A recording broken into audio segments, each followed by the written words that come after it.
Ah, okay. What? I liked it. I thought it was cool. I was enjoying that one. Okay, let's see if I got everything. Late start today. Gosh darn it. I was hoping I could actually start a little earlier, and it ended up taking me for frickin' ever. You are not allowed to complain. Okay, got some coffee in me. This one's going to be a big one. This one is going to be a huge one. Because not only do I have a lot of new knives, and this will probably be one of the bigger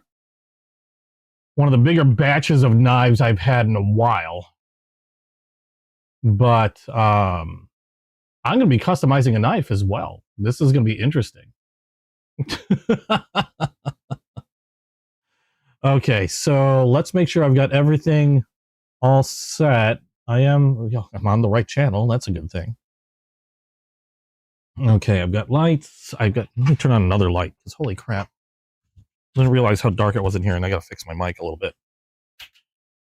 There we go. I looked downward, and I just sort of slapped my mic with my face. That might be a little better. Owens, how you doing? Call the fire. No, I'm ready. I'm ready. Let me get the screen up. I'm ready. I have a plan for this. I did some, I took preparations. Now we're not going to do that till later, but just to give you an idea, I took preparations for when I do the customization. I figured I've got this oil-soaked rag I'm going to put on top of this, this cardboard box is where I'm going to stand everything so you get a nice close-up, okay? And then I'm going to put this oil-soaked rag where everything's going to rest on. And then I'll put the knife on top of this rag to keep it from, like, burning my table. And then I'm just going to torch it from up here. So that way you guys get a nice close-up. Okay? So I've been planning this.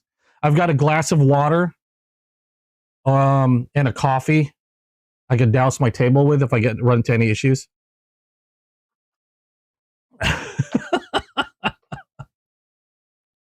Anyway, okay, let's get started. Share all that fun stuff because I've got quite a few new knives that I want to show you guys that came in. This last week has been, might have gone a little overboard. I might have been a little overboard this week, and I didn't realize what was going on with my brain until the packages started rolling in, and I was like, oh dear, I might have run into some trouble. That being said, I might be running another auction soon to make room and money. So let's see, what am I going to get started on? I have a lot of packages. Now I went ahead and, just to save some time, I've torn a lot of these packages open already because I didn't want to bother with taking all that time to like rip everything open. So yeah, good combo. Yeah, cardboard, oil soaked rag, it should be fine. It should be perfectly fine. They'll keep stuff from, like, I don't want to burn my mat by accident. So we should be okay. This one's going to be interesting. This one's from Amazon. And I don't get a lot of stuff from Amazon,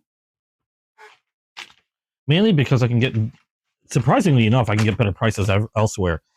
And this is something that I've been wanting to get my hands on because it's kind of like a classic concept, I believe. I could be wrong. I thought it was. I know I've seen these a lot, but I just wanted to get my hands on one. This one is a concept really? Concept. Why is this? Every time I've gotten a new concept, it's always upside down. I don't know. I mean, it doesn't bother me. It's just curious because I'm assuming I'm opening this the right side up. Ow. And I don't know. It's just a weird thing I noticed. I notice weird shit like that.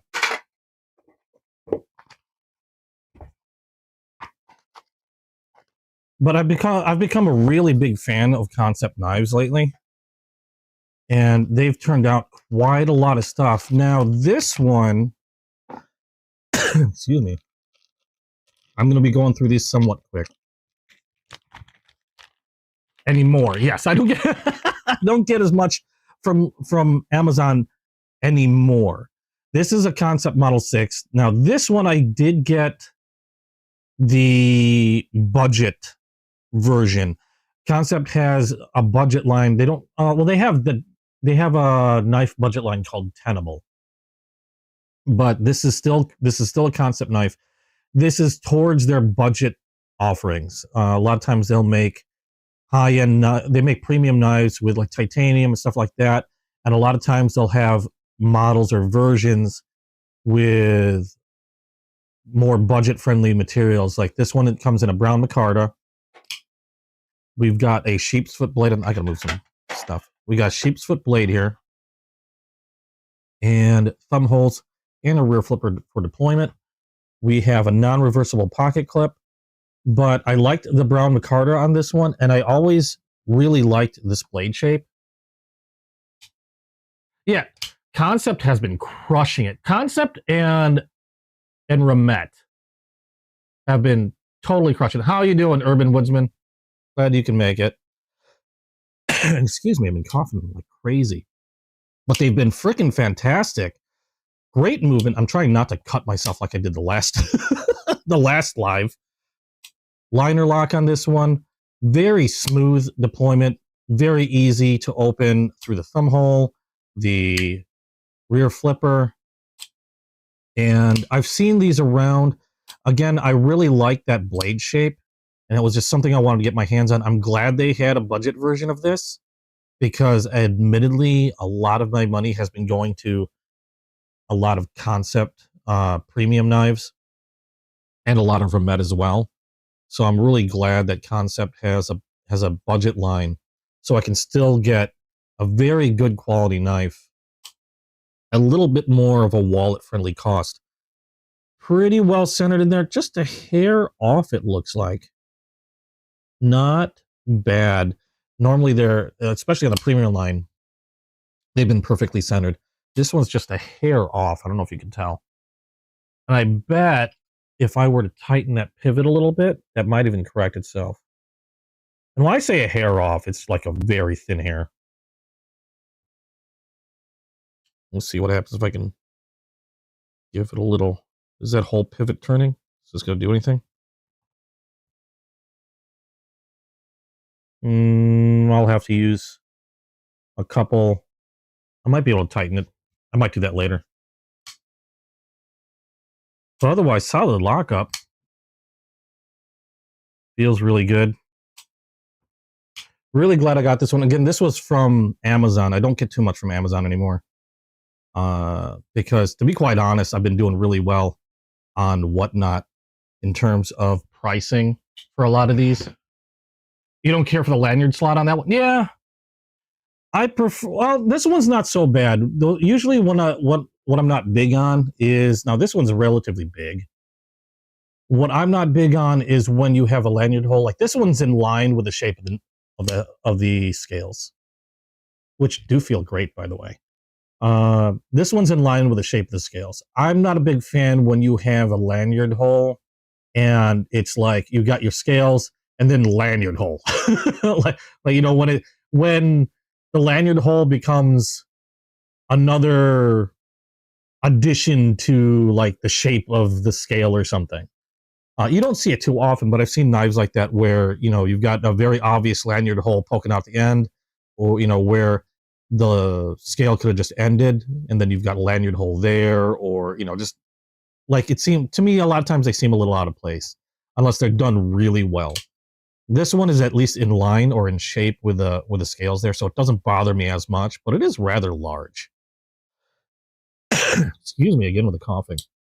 Okay, but that is the Model 6 from Concept. And a lot of times what I like to do is take a look at their budget models because they're a lot less expensive before deciding to dive into the premium version. So I got a good idea of what I'm looking into, especially if it's not something, and a lot of these things, when I buy a knife, I'm looking at a lot of reviews and stuff like that, or other things, because I don't want to spend money on a knife I'm not going to like. So I know I'm going to like a knife that I'm going to get. I very rarely buy a knife blind, but this also gives me a better idea of whether spending a lot more money for a premium version is going to be well worth it. Sometimes I'm just happy with the budget and I'm good. I don't have to get another one. But that is the Concept Model 6. Now I'm going to be going over these kind of random because I know I get a lot of modern and I get a lot of traditional. This one was another one from Amazon. This one is a case, and I had a hard time finding this anywhere on Whatnot, so I finally actually went through Amazon. Unfortunately, I was able to find quite a few of them. And thank you, Amazon, for your 2-day shipping. This one, I got a lot of trappers, and like trappers are favorite patterns of mine when it comes to traditional knives, mini docks, copper locks. This one is a trapper. This one is done in their crimson bone. Waylon, how you doing? This is their crimson bone, which apparently is an exclusive for Shepherd Hills. I'm not familiar with Shepherd Hills. I know I've seen their online store a few times. I don't know if they're on Whatnot or anything like that, but I had a hard time finding it on Whatnot. I've heard of them. I've seen them. I've really wanted one because I really like this color. I'm not much into red bone, but for some odd reason, this one really struck me.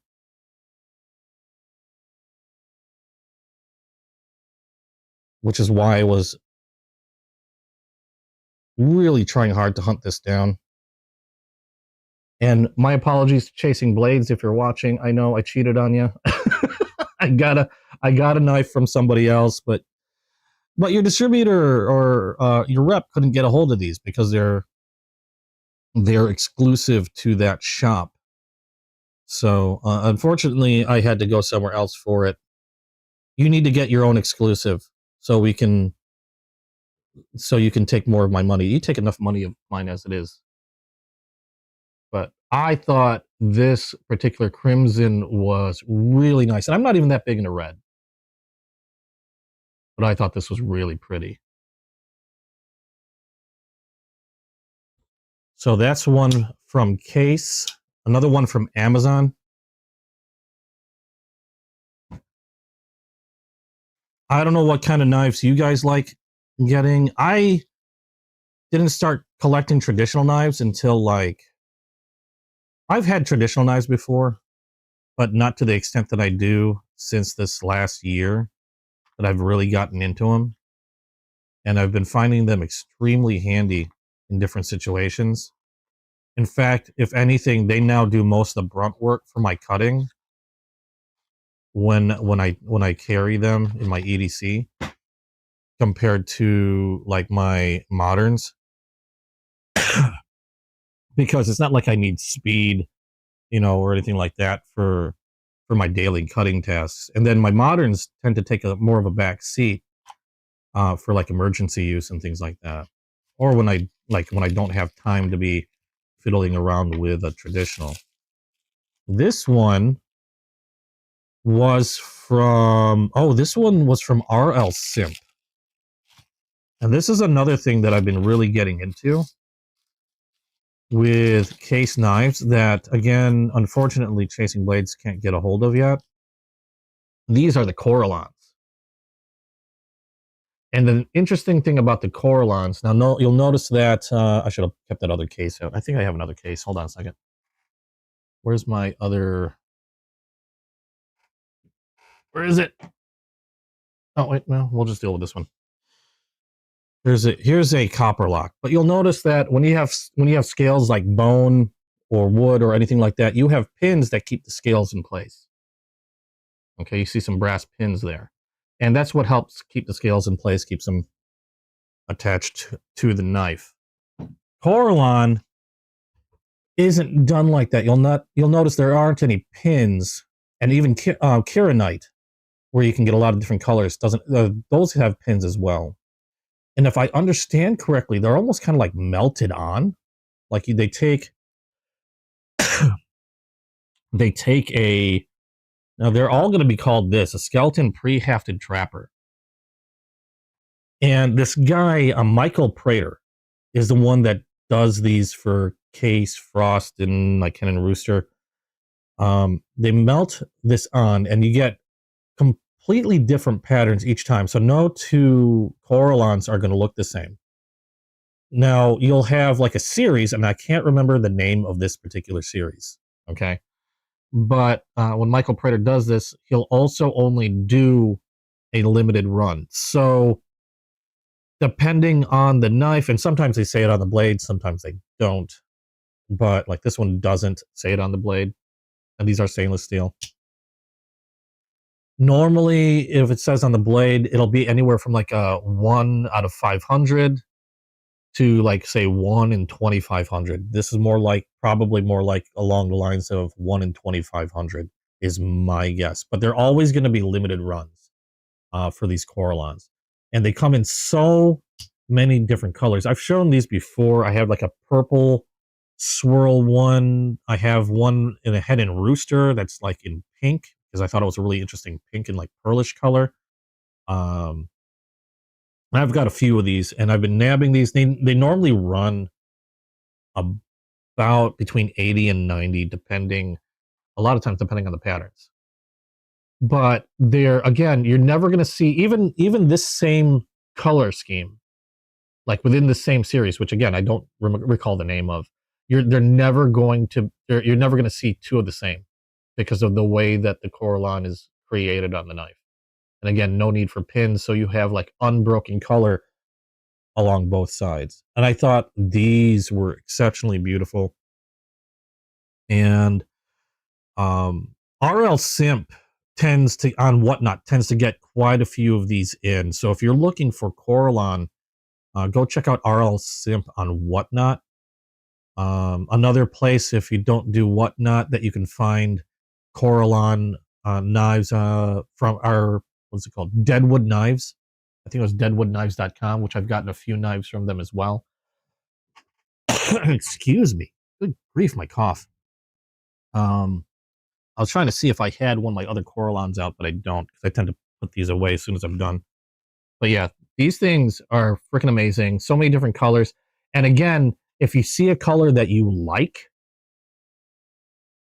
nab it, because they do go out of stock pretty fast.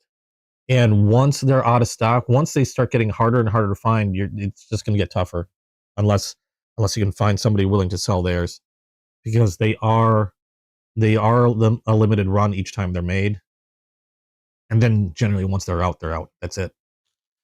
So I've missed out on a few because I've hesitated, and I've regretted it because I can no longer find them anywhere. Like one was called a Fire in Box. I know I can find the Fire in Box, which is like a reddish swirl and all these other colors, orange, yellow, maybe a little black. And I know I can get, like, maybe there might be a peanut or two available in Fire in Box, but like a Fire in Box Trapper, good luck. I haven't been able to find it anywhere. And again, those normally run between 80 and 90 bucks, if I remember correctly. I'm trying to mute this. Let me grab myself some more coffee. And they don't only come in swirls too. I've seen them come in different what's that called? Different patterns. Like I saw one with I think it was like a pearl white with a black widow and a web on it. I've seen like a purple and pink one with butterflies on it. The designs aren't just swirls. They do them in a ton of different designs. They can all be swirls. There can be like really specific patterns to them. All you do, check out, like, say, for example, Deadwood Knives, and type in Coralon, and you can see all the different colors and patterns that they've gotten, what they come in. And it's just, they're amazing stuff. Like I said, if I can find one and I have the money for it, and usually I'll go to RL Simp. Obviously, RL Simp's inventory is a little bit more random. But the nice thing about RL Simp, though, is because since he's holding an auction, you can see the exact knife you're getting, where a lot of times in, like, say, Deadwood Knives, you're buying one from their inventory. So the picture they're showing you may not be the exact one you get. So that's why I like going to RL Simp for it, is because he'll be showing you the knife that you're going to be getting. So that way, if you really like that particular way that swirl is looking, or, what have you. So that's why I do that. We got another package. This one is from Chasing Blades isn't on here yet, is he? I know Chasing Blades wanted to check out the burning. Oh, we'll wait. We'll wait on this one. What else do I have here? Again, I've pre-opened a lot of these packages, so that way I didn't have to worry about tearing them open. This one was from Going Gear. Going Gear is another Whatnot auctioneer. Excuse me. Good grief. They've got a website, goinggear.com. This one is from North Mountain Blade. I've been wanting one of these for a while. What? Oh, Chasing Blades is here. Okay, let's do this real quick. And then we'll get on to the Chasing Blades package that I got. Okay, so this one's from Going Gear. He's another good God, seller on Whatnot. I go for a lot of more modern stuff because half the time he does an auction, I'm pretty sure, I don't know what he's drinking or eating or imbibing, but I've gotten prices on a lot of modern knives that are a hell of a lot better than I can find anywhere else. And I investigate, I check out numerous sites, and I will compare, because I also want to know if somebody's kind of, I want to know if a seller's lying to me, if he's just trying to pull the wool over everybody's eyes and stuff like that. No, he had some of the best deals on some of these knives. I'm pretty sure he's not human. But anyway, this is North Mountain Blade, and I've been wanting one of these for a while. Managed to get a really good price on this. And this is not a new knife by any means, but it's a very interesting knife to me. They come in a neat little case. This is called, I can't remember. This is called the Kickstop Chop. This one's done in green G10, and it is a Tanto. You got a titanium pocket clip, titanium back spacer, and pivot collar. I don't know if you can see that too well, but green G10, really grippy. And this, you can see, you don't have any other way of deploying this other than a rear flipper. But the way this flipper works is really neat. Now, watch this. There we go.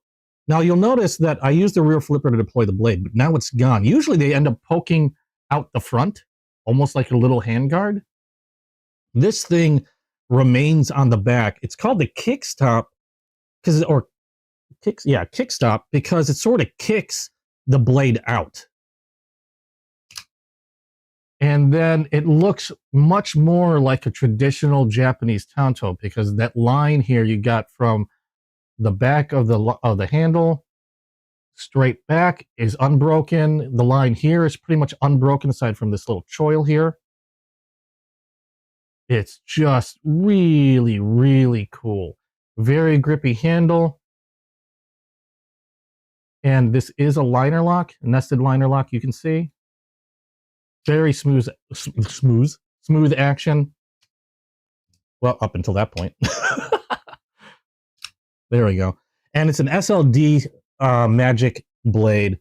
They got one steel that's jacketed by another, and you can see the clear division on this one. It's not a Hammond like on a katana, where it's differentially heat treated, but you have one core steel that is surrounded by a secondary steel, and that's what creates that line. Really cool. No two blades on these are going to look the same, but really neat, insanely sharp. This one I have tested already, and the other thing about these is I believe it is also a mix.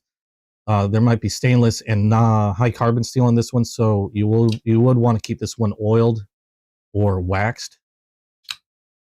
But otherwise, a really neat blade that I've been wanting for a while, just because I love the classic Tanto. Like I'm not big onto Tantos, but if I want a Tanto, I want the classic style.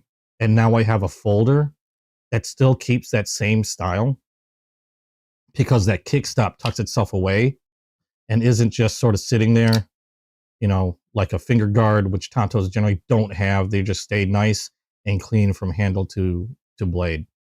But that one's really, really cool. Been wanting this for a while. I'm going to do a much longer video on this at some point, and I'll drop that as soon as that becomes available. I've got a lot of videos to do. And neat little case, too. I believe it's waterproof. Well, it was waterproof. Anyway. Again, from North Mountain Blade. Oh, they even include extra bits in there, too, which I always love seeing anytime I get a new knife. When they include extra bits and pieces for your knife, it's just a super big plus in my eyes. Okay, now that Chasing Blades is here, I'm going to open his package. We've got a few things. This is why I'm poor. Hold on. Let me make sure I take that out. There we go. We got 3 traditionals from Chasing Blades here. There would be 4 here, but one of them got gifted to Chasing Blades, to Mike. Thank you, Mike, and happy belated birthday to Mike again. Oh, yeah, this is the one. Special reason for this one. This, I know I've shown before at some point. I don't know about live, but this is a green apple peach seed. Hold on, the name. Let's see if I can say this whole thing. Green apple bone peach seed jig trapper. Oh, that wasn't so bad. Okay, that wasn't a mile long. Now I have one of these already. I have this exact type of, green, yellow, green apple trapper, same exact size. There's a specific reason for this one though. I took out both knives. I inspected both knives to see which one I wanted to do. This is going to be the one that's going to get burned. So this is the one we're customizing today. So we're going to keep this guy out for a little while. This is the one I'm going to customize today. This green apple. So we're going to see how that turns out later today. And like I said, I'm prepared for this. And how you doing, Jim? How's everything going? I needed to get my revenge on Jim, because Jim made me spend money on something. Hold on a second. What else do we have in here? Brown maple burlwood mini trapper. All right.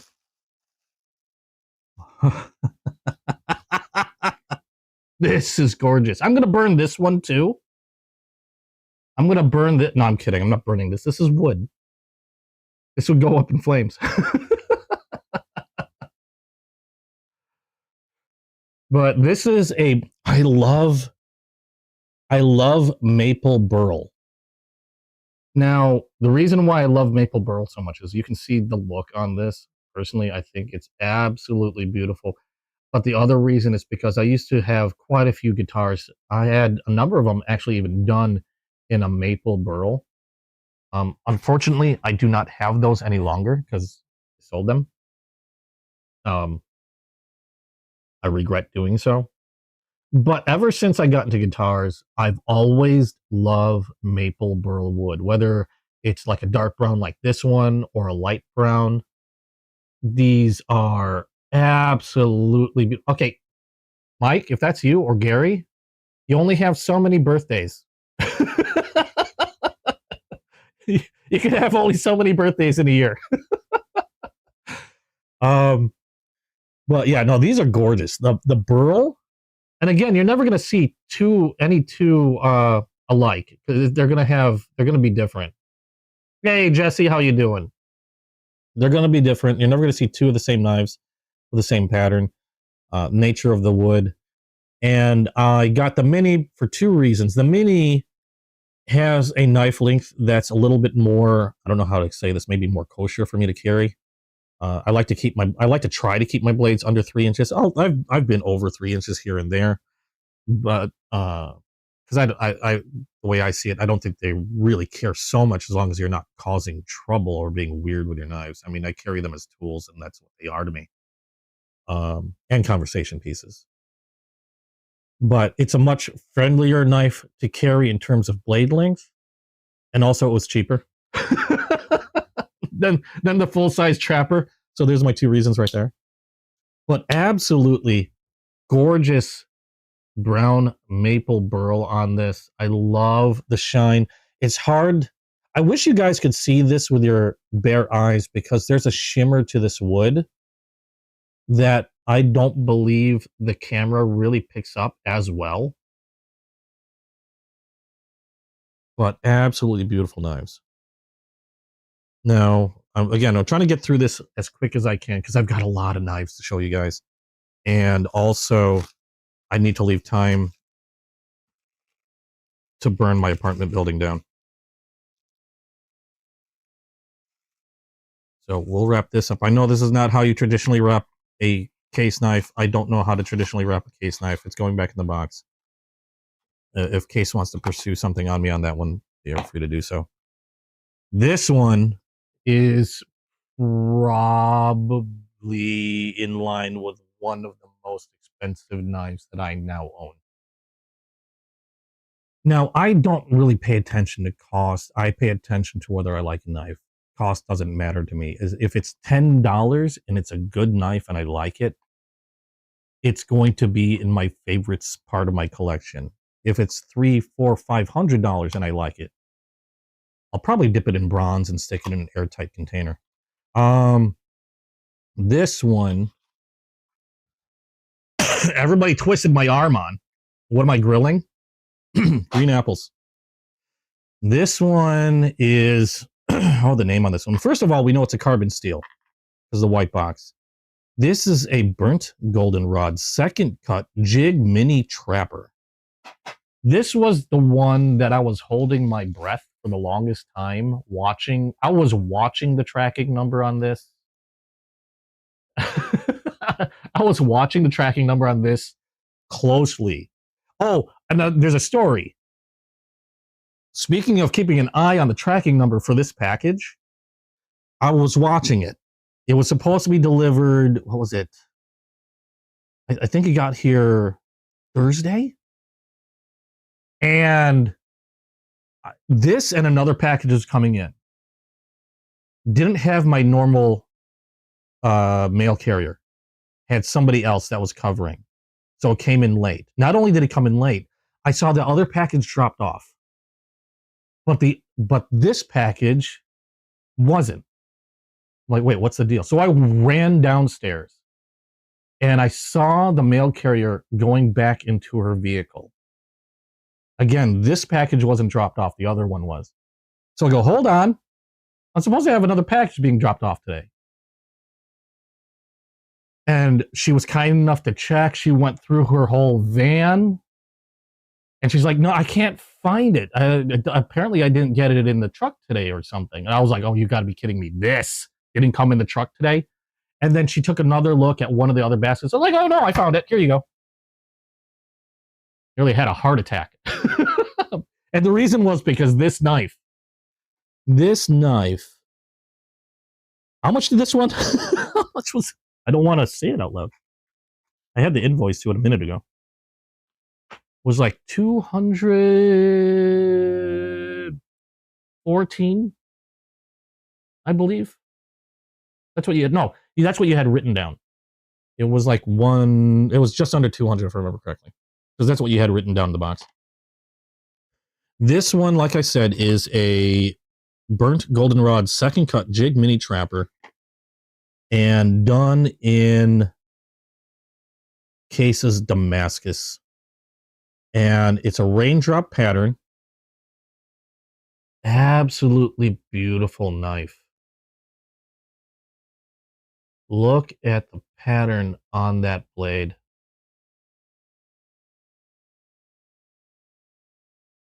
That is awesome. And I love the Warncliffe. I love the Warncliffe. Did I get the other ones that were supposed to show up one day? But yes, I did get those. I did get those, and they're part of the unboxing. I've opened all the packages already to save time for today. So what you're seeing, some of these packages were ones that were running late from last week. But this one I could not let go. The combined with this Warncliffe blade, the raindrop Damascus, because I have a thing for Damascus, and beautiful burnt goldenrod on this. Now, the only reason, again, why I went with the mini trapper is because the regular trapper is, I can't afford it. But awesome snap. Out of all the knives here, this is the only one. This one and the green apple I opened up because I wanted to compare the green apple that I already had. And this one, I just wanted to make sure was safe. And I am killing my nails. Something horribly. There we go. But absolutely beautiful Damascus patterning on this blade. And then Chasing Blades kept, this raindrop pattern is amazing. Chasing Blades kept bouncing this off my forehead during the auction. Like, look at this, look at this knife. Look, EDC, look at this knife. isn't this beautiful? Isn't this pretty? Yeah, so this is how I'm paying for Chasing Blades mortgage right here. But not this one. I admittedly opened up earlier, and if you can tell by the paper, I've already oiled it, cleaned it, waxed it, buffed it. I'm about to dip it in bronze. I'm gonna put it in a glass, airtight, case, guard it with like automated machine guns, things like that. But there you go. That's that one from Chasing Blades. I don't know if I have another package from Chasing Blades or not. I have a few from Going Gear. Let's see here. Well, let's do this one. We got another pack. This one. Okay, where is it? It's here. Jim, I blame you for this. No, that's not it. Where'd it go? Did I put it away? I don't think I put it away. There it is. That wasn't the one I was looking at before. This is the one I was looking at. I blame Jim for this one because he got me last week. I was showing off the whole set of concept Corvids, and then he had to mention, oh, you know what? They have on sale on Concept's website a special Halloween Corvid for $40. So what happens during my live? I spend $40. So, yeah, Chasing Blades is a pusher. He's my knife pusher.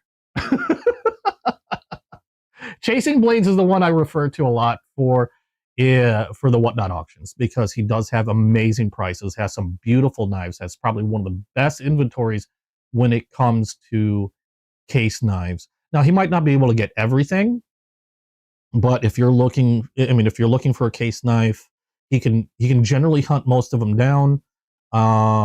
He's an honest seller, and I'm not saying this just because he's here. He's an honest seller. I've price checked him numerous times, and I will always refer, unless it's something that he just cannot get. Well, I gotta mute my computer. Unless it's something that he can just not get, I will generally always try to get the knife from Chasing Blades because I know I'm gonna get a good deal, and also the shipping's pretty quick, and I get to make fun of his feet. So yeah, I'm always gonna go to Chasing Blades every chance I get. He's gonna be the first person I check. And that's not just I'm not saying that because he's here. That's genuinely how I feel. This one is a Concept Mini Corvid. Thank you, Jim, for pointing this one out to me.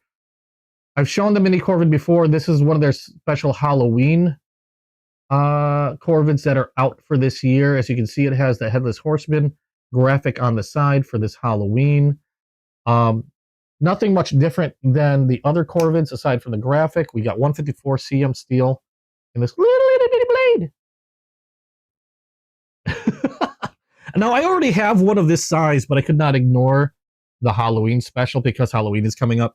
And this was on sale on Concept's website for $40, Jim had mentioned.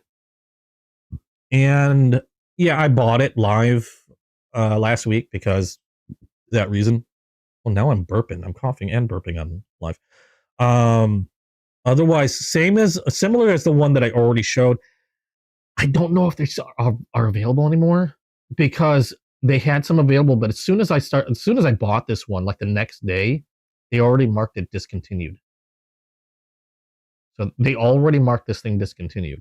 They have other ones too. They have like green with blood splatter zombie. They have, I think they have a couple zombie patterns and a couple others.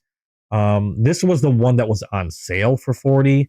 The others, like the zombie pattern ones, run more of the normal price, which I believe are from $70 to $80 for the Concept Mini. I don't know if they have any of the bigger models in a special Halloween color. I haven't looked because I've already got one of every size of these. I don't need more, even though I just got this one. don't listen to me. Just if you want to look, go check them out. Concept. I got this direct from Concept's website. Mainly because I'm building up points there apparently, and Amazon doesn't give me points, so that's a thing. So maybe I can get a free knife at some point. And I like their boxes. Oh, this is the only one that came upright. I don't know. Does this mean it's cursed? It's the only one that came in the box like this. So I'm beginning to think this one might also be some weird curse or something. I don't know. I love their boxes. Cool stuff. I'm running out of places to put this shit. Okay, there we go. Another one that we got. Where was this from? Oh no, that was an empty bag. Okay, never mind. This one I got direct from Kaiser, since we're talking about Halloween stuff. I got this one direct from Kaiser. I don't know if these are still available. These sold out. A lot of their Halloween stuff sold out so fast. They have... Oh, they're gone? Yeah, they're gone. Doesn't surprise me. The Kaiser stuff, when they come out with their Halloween stuff, sells out so fast. You literally have to chase them down. Like, when I got this, half of their Halloween stuff was already discontinued, sold out. They have the cat and the bat, and they have our 62. Yeah, I saw the cat and bat one. This one doesn't want to come out of the box. I managed to snag this. I wanted this knife already due to the type of knife it is, but then I saw that they came in a Halloween version. I'm so lucky they had some. I was tempted to buy more, but it came with a special... They all come with a special Halloween bead for lanyards, which I will probably be making one for this one.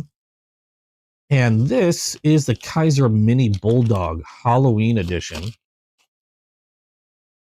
Now, if you know me, the Bulldog, the regular size Bulldog, was one of my favorite knives from Kaiser because I love the shape. I love the wood. The one I have is in a wooden handle. I love the shape of the blade. This one's a mini version. This one has G10. You got a pumpkin or jack-o'-lantern face. You got a bat on the other side. Reversible pocket clip. Purple accents. And a smaller sheep's foot blade, which I really, really like.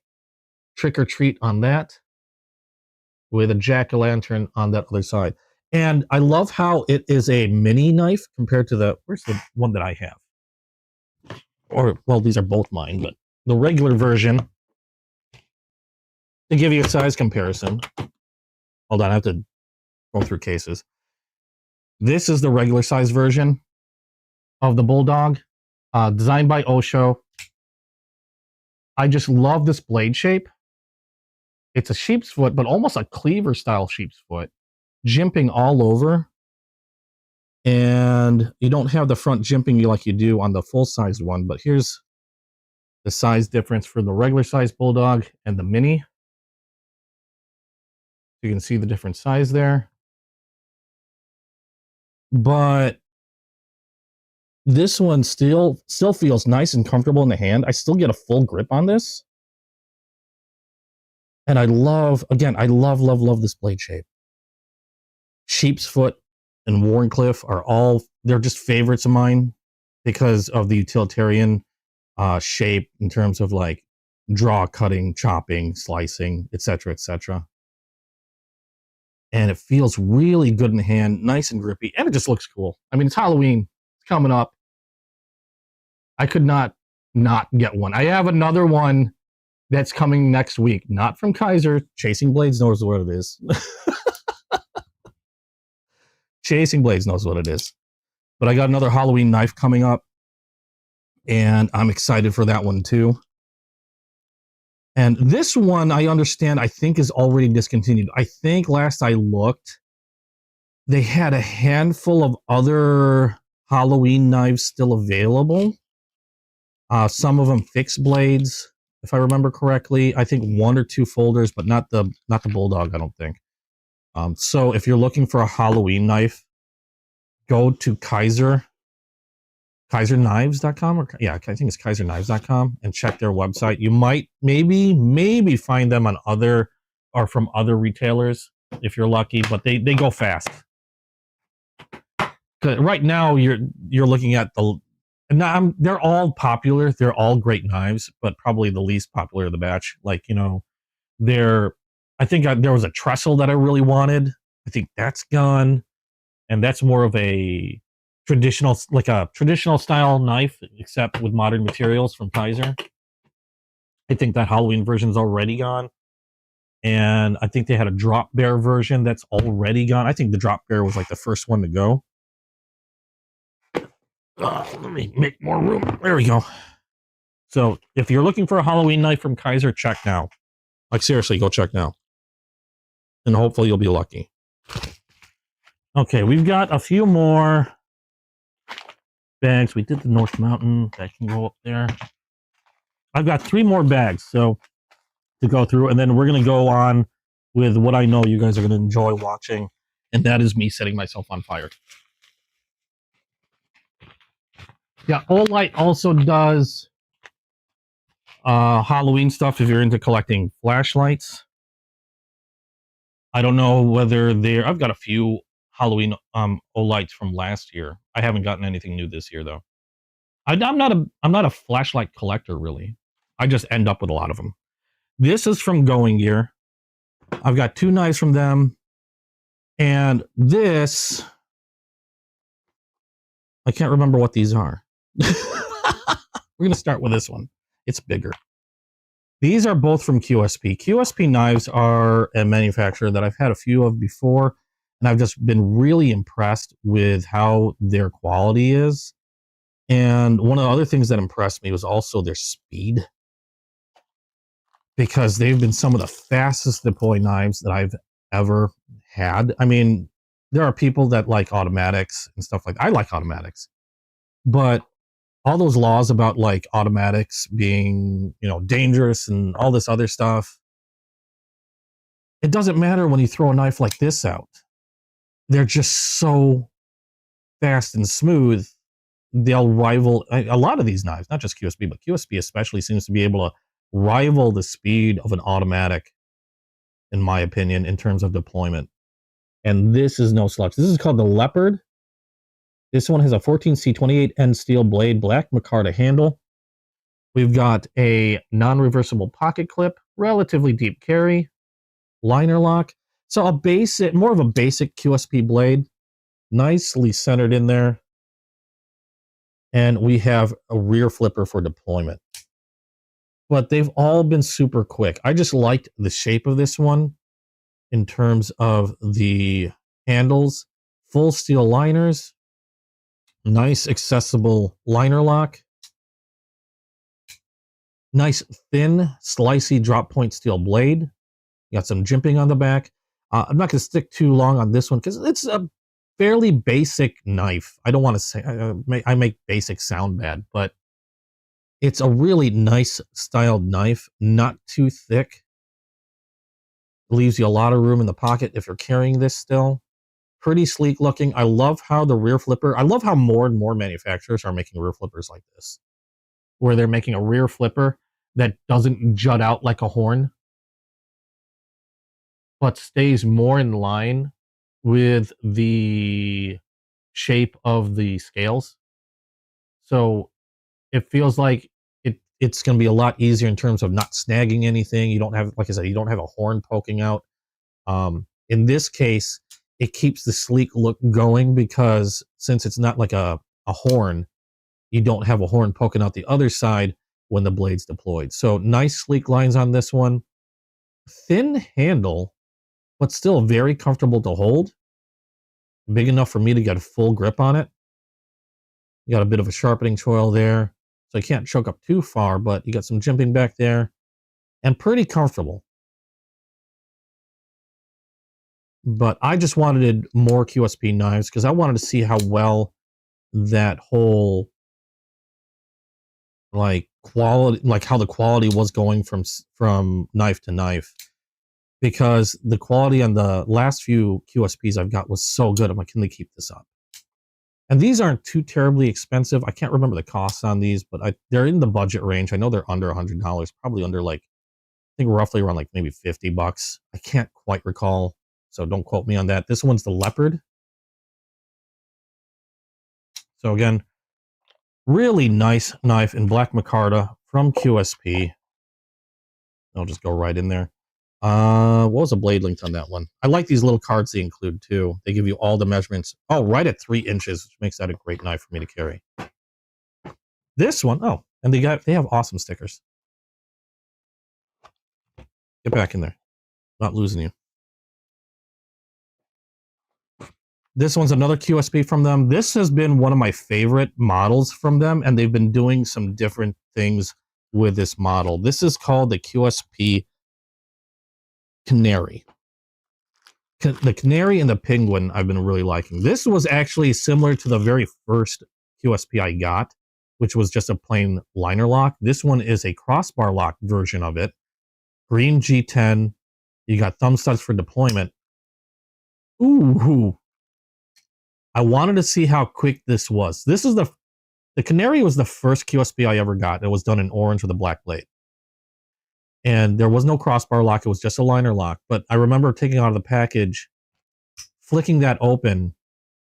And then that's where that whole discussion in my own brain went with, why are people so worried about automatics when they have a knife that's that quick? And when I open this crossbar lock, it's just about as fast. I still believe the lighter lock was a little quicker. But, I mean, you'd have to take some really fine measurements to tell. I'm just going by feel. And this one has a nice, solid crossbar lock, as opposed to the liner, which is fine, but I do like the crossbar lock in terms of strength. Not too soft on the springs for the crossbar lock. Still same blade shape. Almost looks like... Oh, no. Okay, I thought for a second there might be a little bit of a bump there for like a harpoon style, but no, same blade shape. And I believe this was 14C28 and olive green G10 handle with a crossbar lock. You have a reversible deep carry pocket clip that is inset. So focus, that'd be great. You got a plate there to cover the slot, which is... I don't understand why more don't do this. Because I've seen people, or I've seen knives with crossbar locks that don't have a reversible pocket clip. I don't get it, because they have ambidextrous thumb studs, ambidextrous locking system. Why the heck would you not have a movable pocket clip?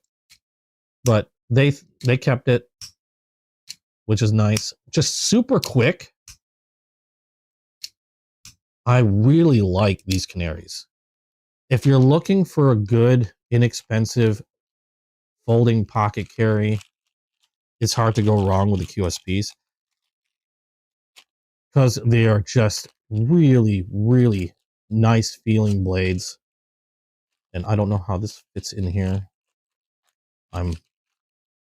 Okay, there we go. Really, really nice feeling blades. Nice small size, especially if you're in an area where you can't carry anything big. If you haven't looked at them before, give them a shot. Check them out. 2 more packages. What do we got here? We have... the last 2 are from Going Gear. This one is another concept. I gotta stop. There we go. This one is from Concept. Yeah, upside down. This one is called the Convict. You're not a big fan of crossbars? It depends on the crossbar. There are some crossbars. For me, it's all about the positioning of the crossbar. Because I've had crossbar locks where it was hard to flick open because that crossbar has to move as you're opening the blade. If you watch any crossbar lock, they kind of move a little bit. Like you're opening the blade, the crossbar moves out of the way, then snaps back in place. Now, the problem with that is if your hand or fingers are in the way, you inadvertently slow the blade down. And you can't flick them open as quick. That one did not get in the way. I don't know if I have one that's like that out here. I'm trying to find a crossbar lock that I can at least show you what I mean. Now, this doesn't get in the way, but I'm just going to show you what I'm talking about. I got to be careful with this one. This is the one that bit me last live. But watch when I open the blade.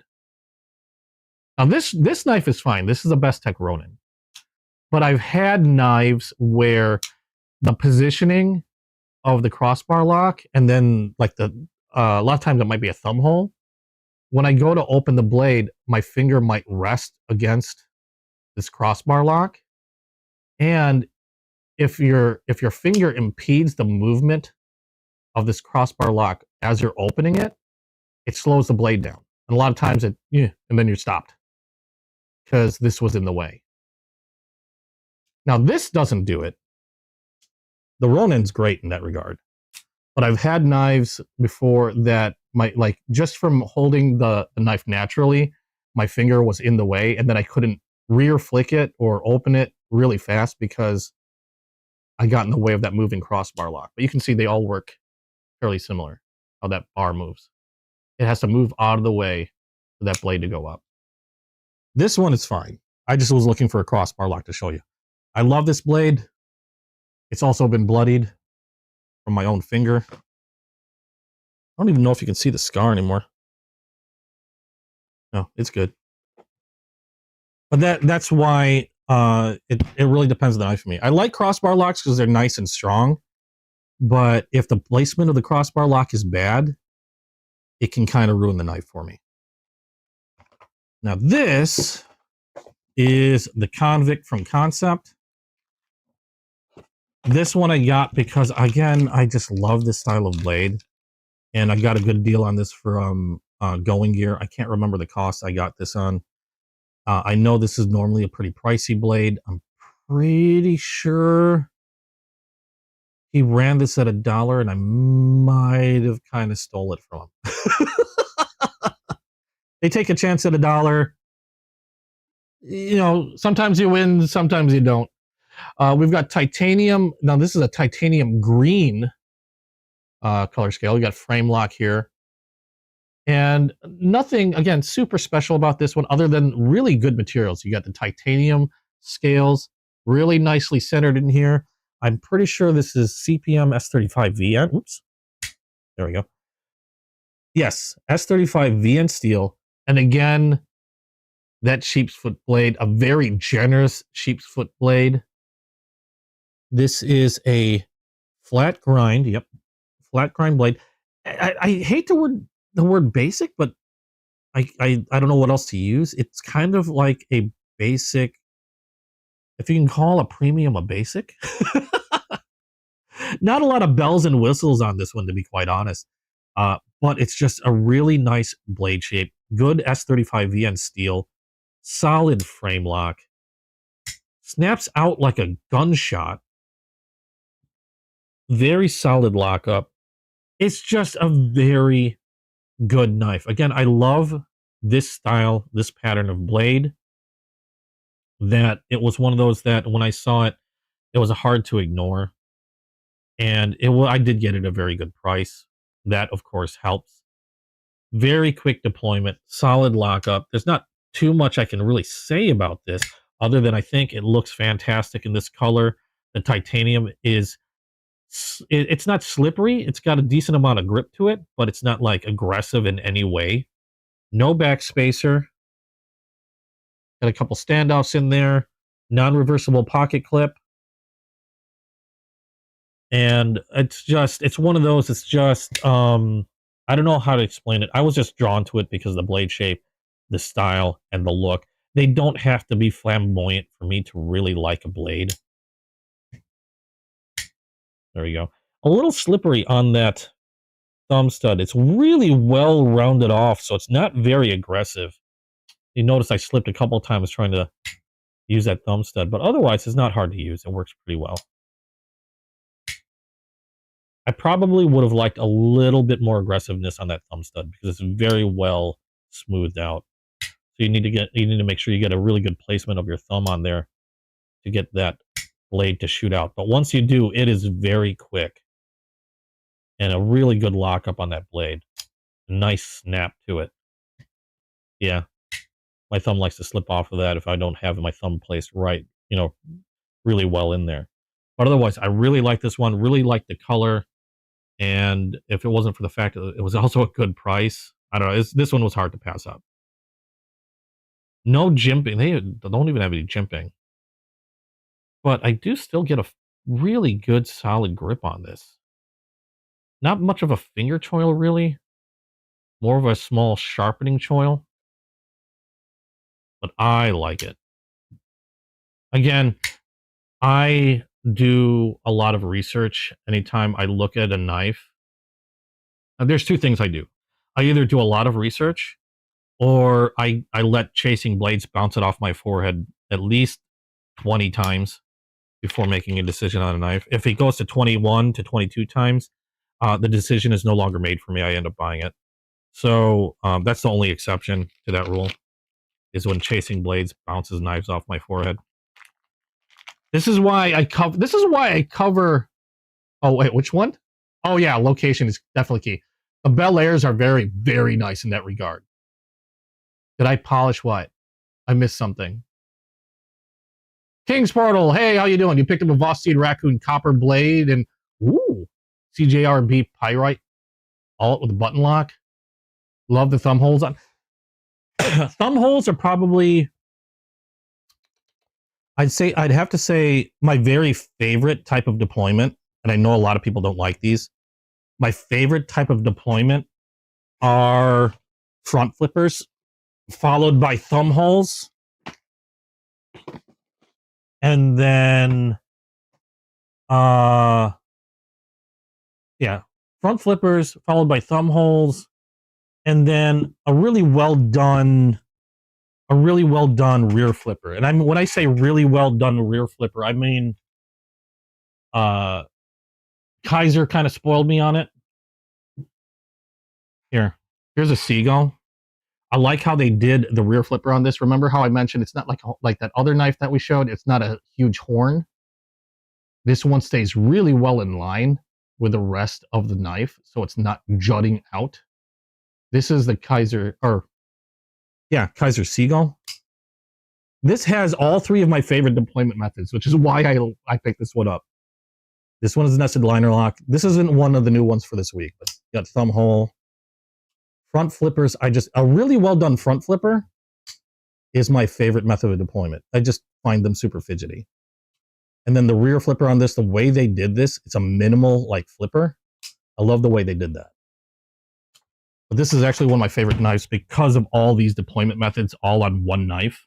And they did it well. The thumb hole's great on it. The flippers work fantastic on it. They did it really well. But that's like in order of preference for me in terms of deployment methods.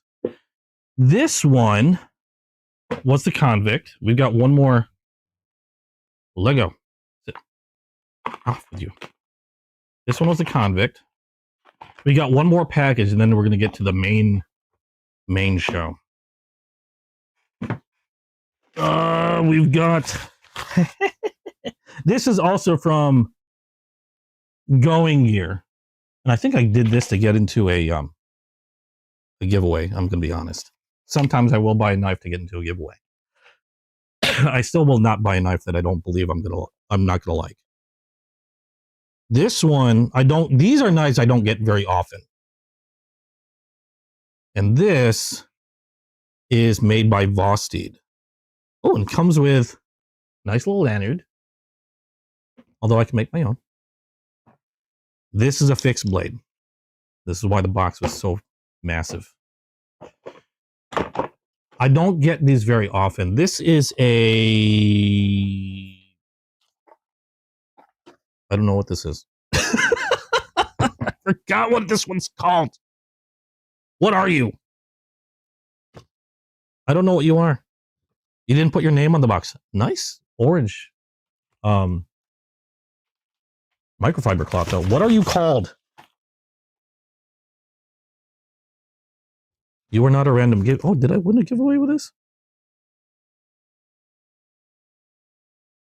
Oh, I did. I did win giveaways with this, but not the buyer's giveaway. Oh well. I can't remember what this is called. Somebody help me on this. They didn't put it on the box. Comes with a hard sheath, Vosteed fixed blade. This is 14C 28N steel on this one. We have Vosteed. I can't remember what this is called. Somebody look this up. Got a lanyard hole on there. Blue G10, I believe. Yeah, that's G10. Got jimping all over. Nice finger choil on this. With that finger choil on the blade, I can get a full grip. Nice amount of jimping on the blade. You got a clip point here. Like a really interesting clip point. Almost a Bowie style blade. And this, how big is this thing? That's what she said. Ow! There we are. We have a blade length on this one of just under 3 inches. This looks like just a hair over 3 or 2 3/4. A blade length overall, we're looking at, what are we looking at overall? We are looking at 5 and 5, yeah, 5 5/8. I had to count because I'm blind. 5 5/8 overall length on this one. I thought it was really neat. I got this. I know at a pretty good steal. Quokka. That might be it. The Quokka. This might be a Quokka. I knew it was some weird, cute name. I'm gonna look up now because I feel like an idiot. I thought it was on the box, and I would have been able to like, this is a Quokka. No, it didn't put it on the box, and now I feel like a fool.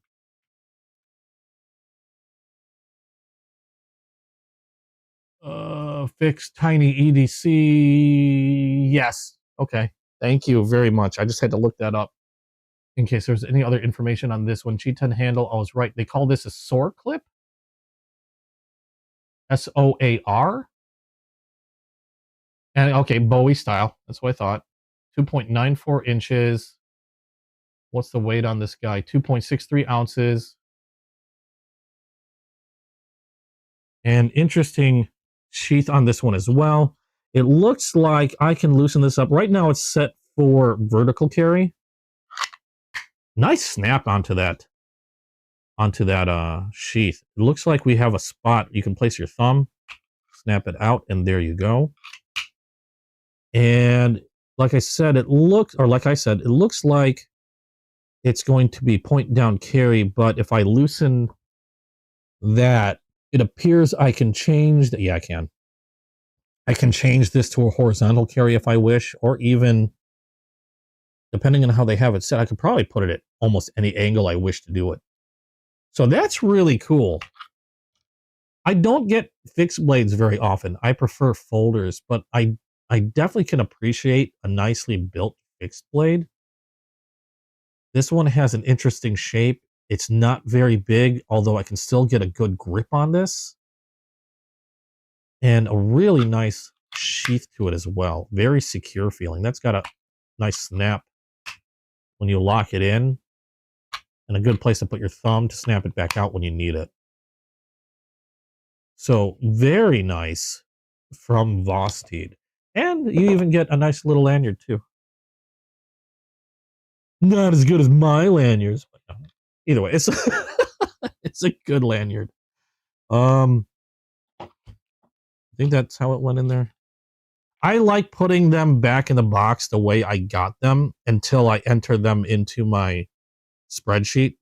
I have a spreadsheet where I keep like an inventory of all the knives I have. It's not because I sell them, but I kept forgetting what knives I owned and what knife, and there's been a time where I bought the exact same knife like 3 times because I've completely forgotten that I bought it before. And then I'll look in my box of knives. And I'm like, why do I have 4 of these? And I've done that before. So a friend of mine made me a spreadsheet. I enter all the knives in there. Once I've entered them in, then these are going wherever. But that's what I do. I put them back in the box until then. Okay. I know that's all the new knives I've gotten for this week. And I may have overdid it. Just a little bit. I might have overdone it just a little bit. And we are going to get into what I know a lot of you have been waiting to see.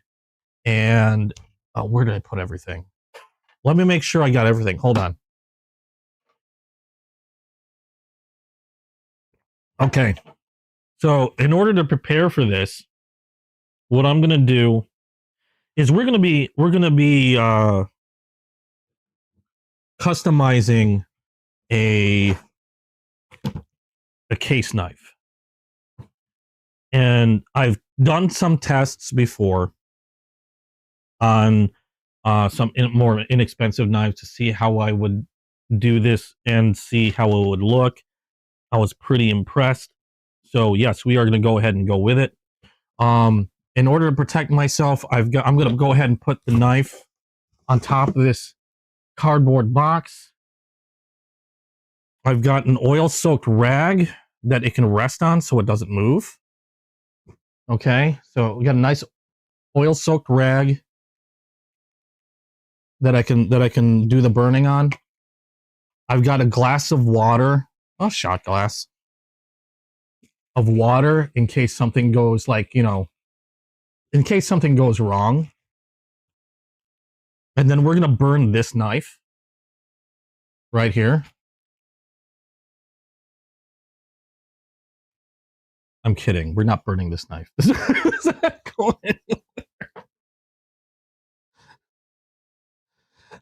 knife is going to go... I'm dipping this knife in bronze. This knife is getting dipped in bronze. This is not getting anywhere near an open flame. Are you kidding me? Nothing is touching that knife. I'm barely going to ever touch that knife. Okay, so here's my burning... No, I'm kidding. I'm not doing that, you guys. You really think I would do that? What I will do is I will remove my pads. Or my mats. I don't want to burn my mat. But I do have some tins. These were old Remington tins that I got. So I have some tins that they are going to rest in. Actually, I'll go with this. That they're going to rest on. The knife that we are going to be trying this out. Oh my God, that is... Didn't realize this is how it's going to look in there. Okay, well. You have spreadsheets for comics and guitars, but decided not to do one for knives. I don't want to remember what... It's easier to stock a lot of expensive knives and not think about it because they are so small. Yeah. They are. It's a little easier to lose track. That's why I ended up buying so many on accident. I'm going to show you real quick. This is the test I did. This is, I'm going to be burning a bone knife. This is a test I did on a small, I think they called it, I think this is a tiny trapper technically. They called it a peanut last time.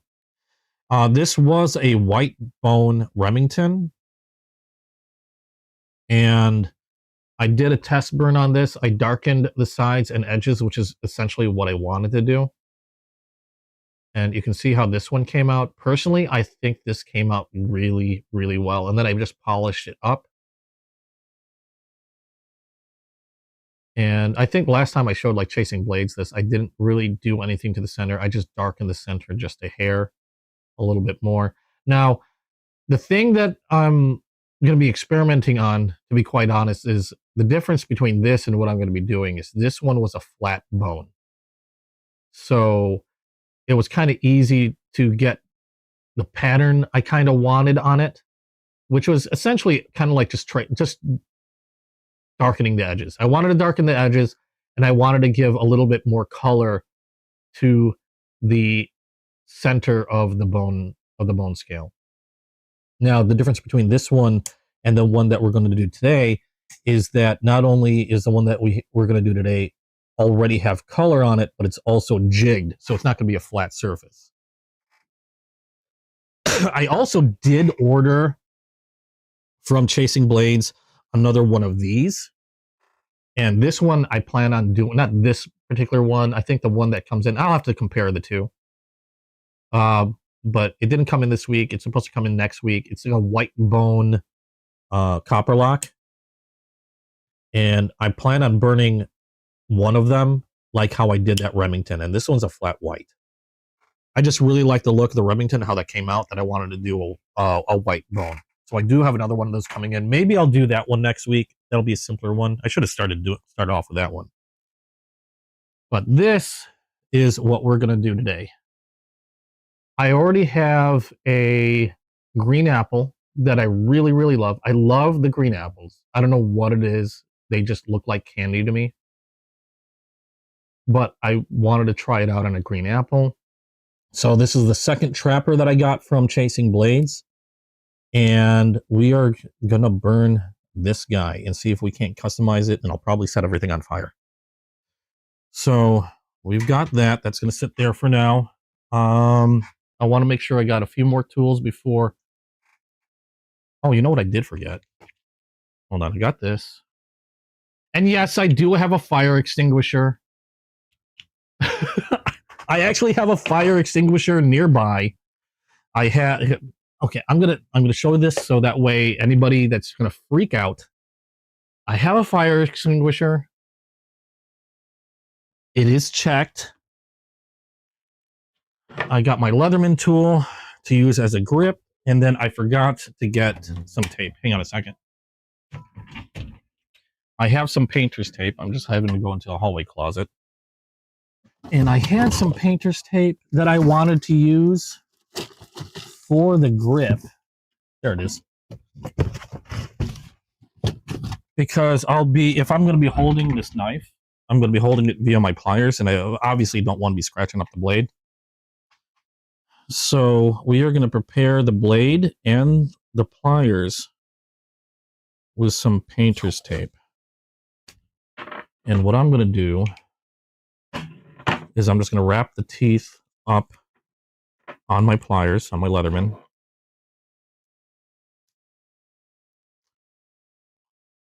A little bit. Just so I don't mar the blade. And then I'm going to put a little bit on the blades themselves.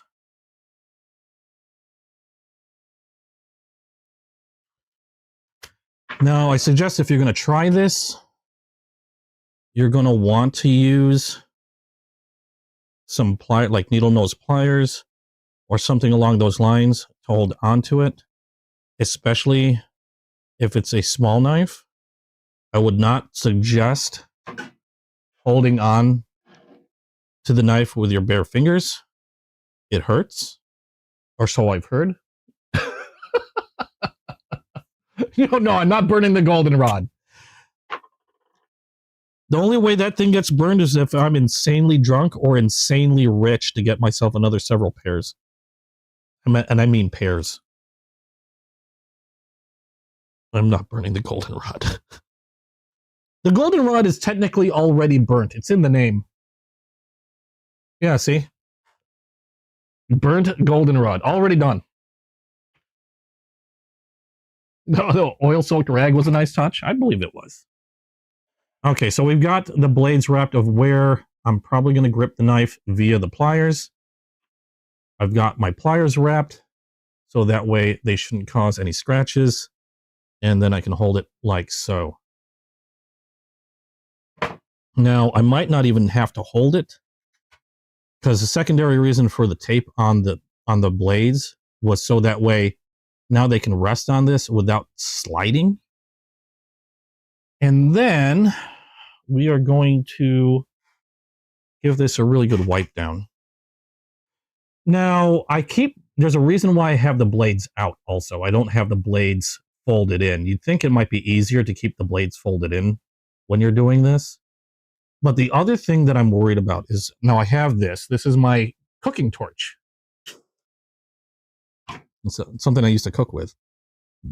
The other reason why I have the blades out is one of the things that I'm concerned about is this is going to get hot. And I'm going to be doing this in small bursts. I'm not going to like do this for 5 minutes and then, yay, we're done. No, we're going to do this a little bit at a time in order to keep the temperature down low. And I have the blades out to act kind of like heat sinks. They're going to help disperse the heat a little quicker. But I don't want to heat it up too quickly, too fast, or too much, because this is bone, and I don't need it cracking on me. If it cracks, that could mess things up.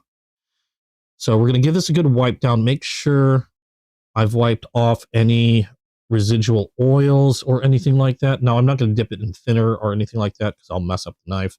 I just needed to give it a good wipe down. Now, I haven't actually cleaned this knife, so I don't believe I have any excess oil on there. Because I knew I was going to be... I went and did a comparison. Like I said, I wanted to do which one I had. They both look beautiful, but I guess I picked the green apple that I liked the least out of the two. And I put parentheses out there because I'm perfectly fine with the way this one looks. But if I was going to burn either of the two, this one got the nod. So, wiping this down really good. Okay, and I believe we are okay on this. Now, the way I did it before, and I can show on the other knife.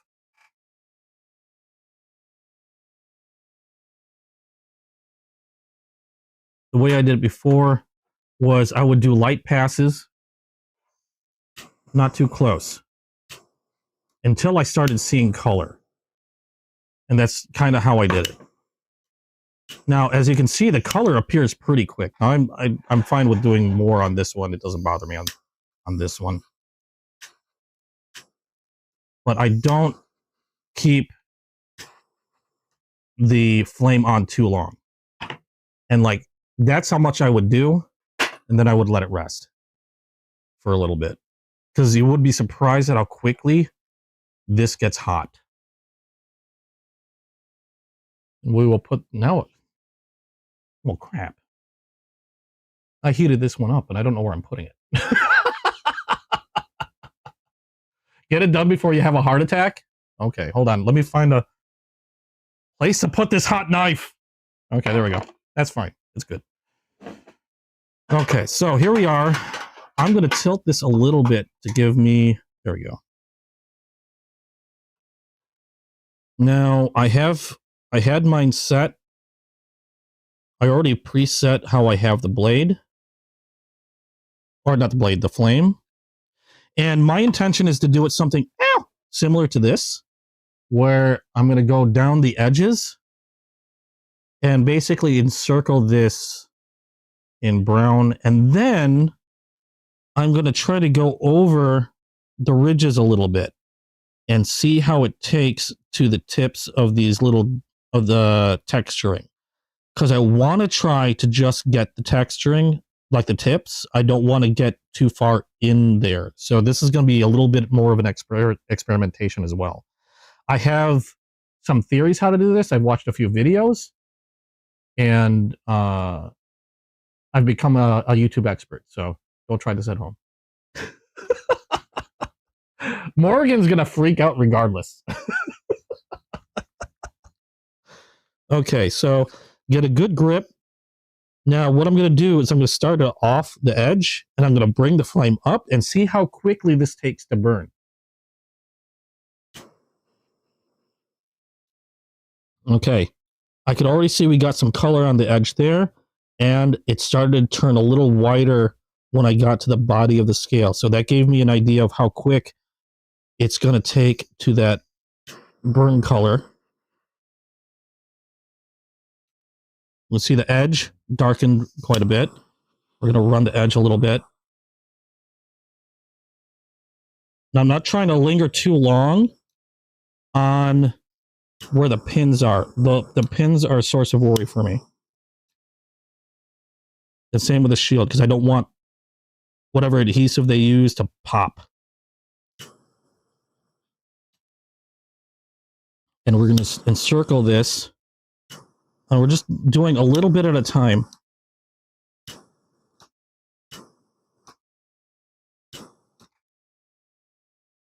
And I don't know if you can hear me, but I'm also blowing on it in between every burst of flame. Again, to help disperse the heat. And we are going to do this a little at a time. I don't need to get my perfect color on the first pass. I'm going to do it a little bit, see how it goes. If I want it darker, I'll do further passes a little bit each time.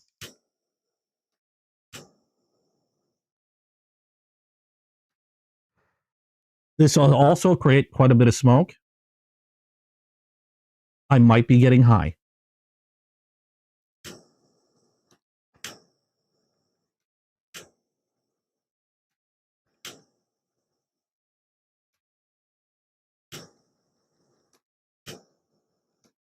Okay, so we're getting a little bit of color on the edges.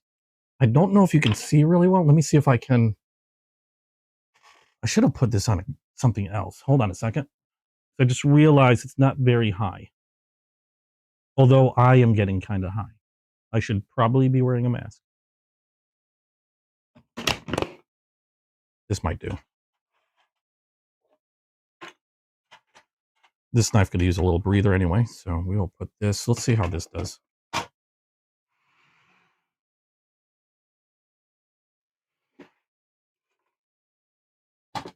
There we go. That's a little closer. You can see I've got a little color on that blade already.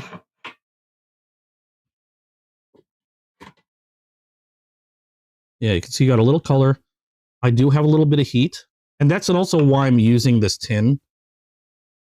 Tin I'm using also to help disperse a lot of that heat, because this does get warm relatively quick. That's hot. That's what she said. So we're going to give it a little rest. And you'll notice it didn't take that long for this to get hot. Now I can still touch the blade or touch the body, but it is at a point that I don't want to keep my fingers on it. And then we will let this cool down. And then we'll give it another couple passes.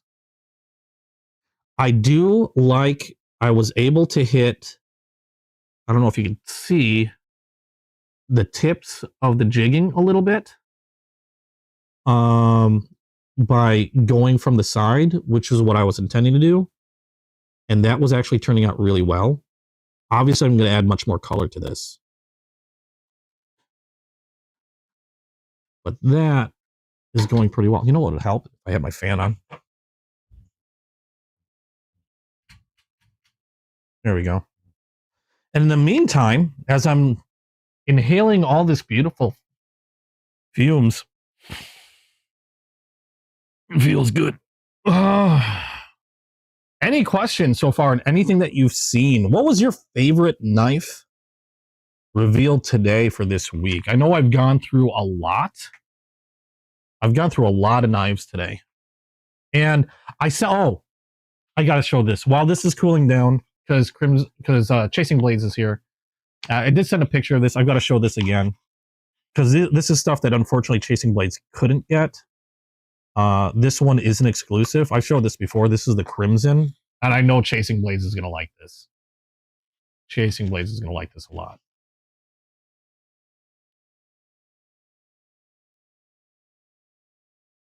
This is the Crimson Bone. I did find out the reason why your rep can get these are exclusive to, what is it called? Shepherd Hills. Yeah, this is a Shepherd Hills exclusive, which is why she could not get them. Otherwise, I would be getting these from you. But this is the Crimson Bone. I do believe they have a muskrat. Oh no, I'm not worried about the heat treat because I'm not hitting the blades. I'm worried about the pins because I don't know how, to be quite honest, I don't know how they utilize or put these together. I have no idea. If they're just mechanically attached via the pins, might not cause an issue. If they use any type of adhesive, the heat could cause some problems if I get it too hot. Also, if I get it too hot and the pins get too hot, the pins will stay hotter for a longer amount of time. And I don't want it affecting the bone. I don't want it to crack the bone or anything like that, which is why I'm going really quick and for short bursts. Better, for me, better safe than sorry. But yeah, this is the Crimson Bone. This is a full-size trapper. I believe they have a muskrat. And yes, I'm teasing Chasing Blades on this. I believe they have a muskrat. I think. You know what? I'm going to look. I thought they did. So yeah, I'm not concerned about the heat treat of the knife itself because I'm not even going near the blades anyway. And if I was going to affect the heat treat, like using like a belt sander for shaping or sharpening the blade would affect the heat treat much quicker.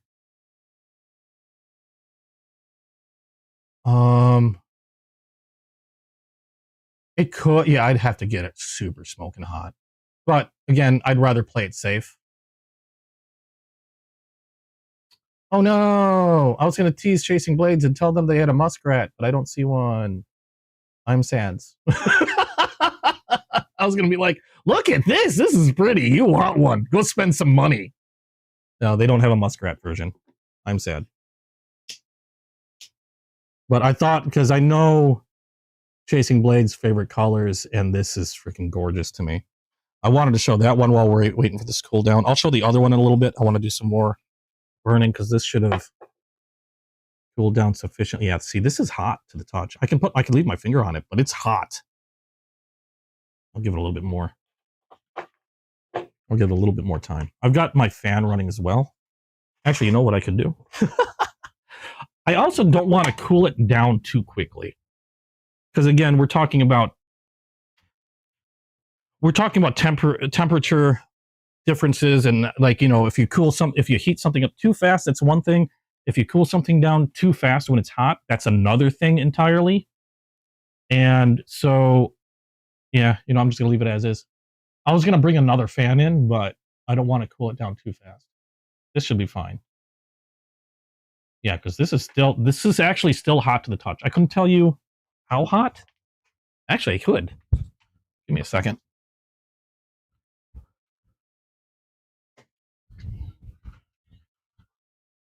I actually could tell you how hot. I have a laser thermometer. And that reflected into my eye. Let's not do that again. Let's try this from an angle. That can't be right. 78 degrees? Oh, okay, yeah, it cooled off in that time. Okay, we can do this again. Now I got a red dot. Oh, I got a red laser dot in my eye. I have built-in targeting now. Okay, we're going to go and we're going to work on this bolster. Add some color real quick. That came out really well. We're going to add a little bit of color to this side.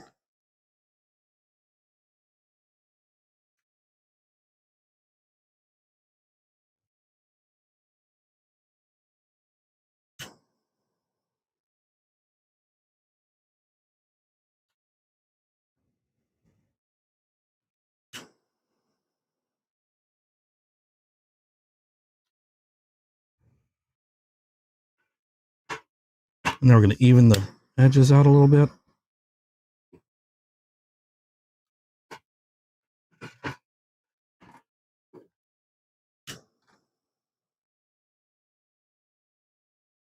Darken that.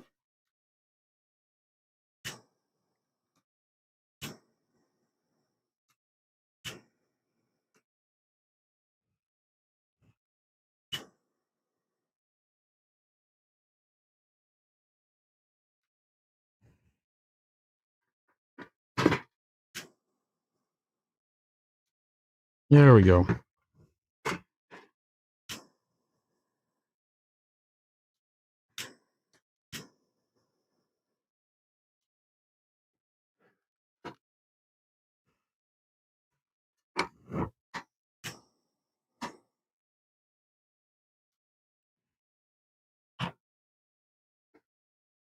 Oh, that's looking good. I don't know what you guys think, but I'm liking it. I just want to even out the edges a little. There we go. There we go. Now keep in mind, it does darken up pretty quick. That's why I'm waving this around quite a bit. I don't know how I'm going to get the ridges. The ridges are a little harder to do, and I don't want to do it too long because I have a feeling what I'll end up doing is I'll just end up darkening the inside, which is what I don't want to do. I just want to get those edges, like the tips, just the tip.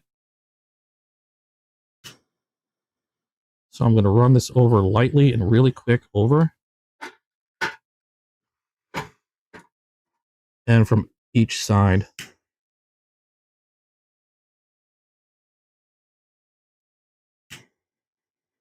I'm trying not to linger on pins or the shield.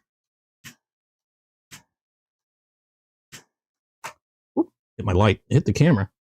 There we go.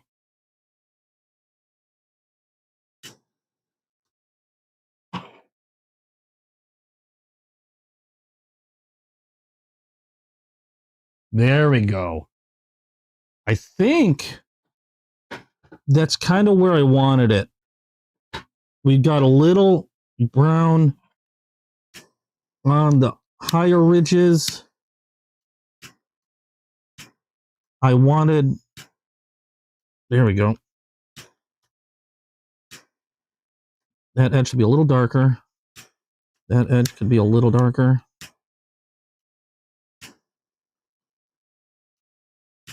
Even this edge a little bit.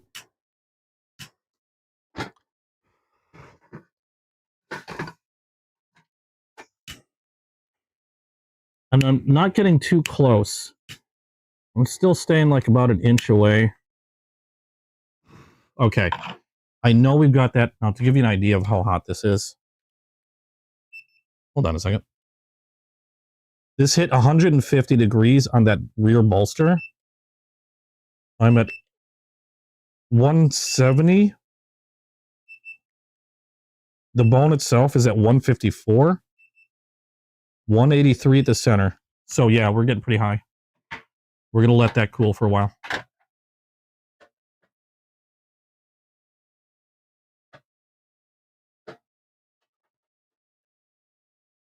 So here you got the tin. Now you can see it's hard. It might be harder to see on the camera, but there is a little bit of, there's like a touch of toasting on the high points of the jigging.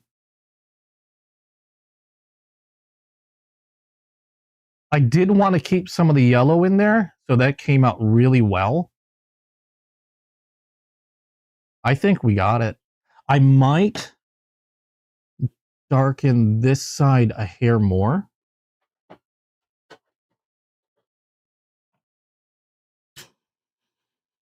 There we go. That's good. But, I'm a perfectionist. There we go. So darken that side a hair more. Yeah, that's good. I like it. So what do you guys think? This is what I'm looking for. This is what I was trying to do. Now the only thing is to let this cool. And then I'm going to hit the other side and essentially do the same thing.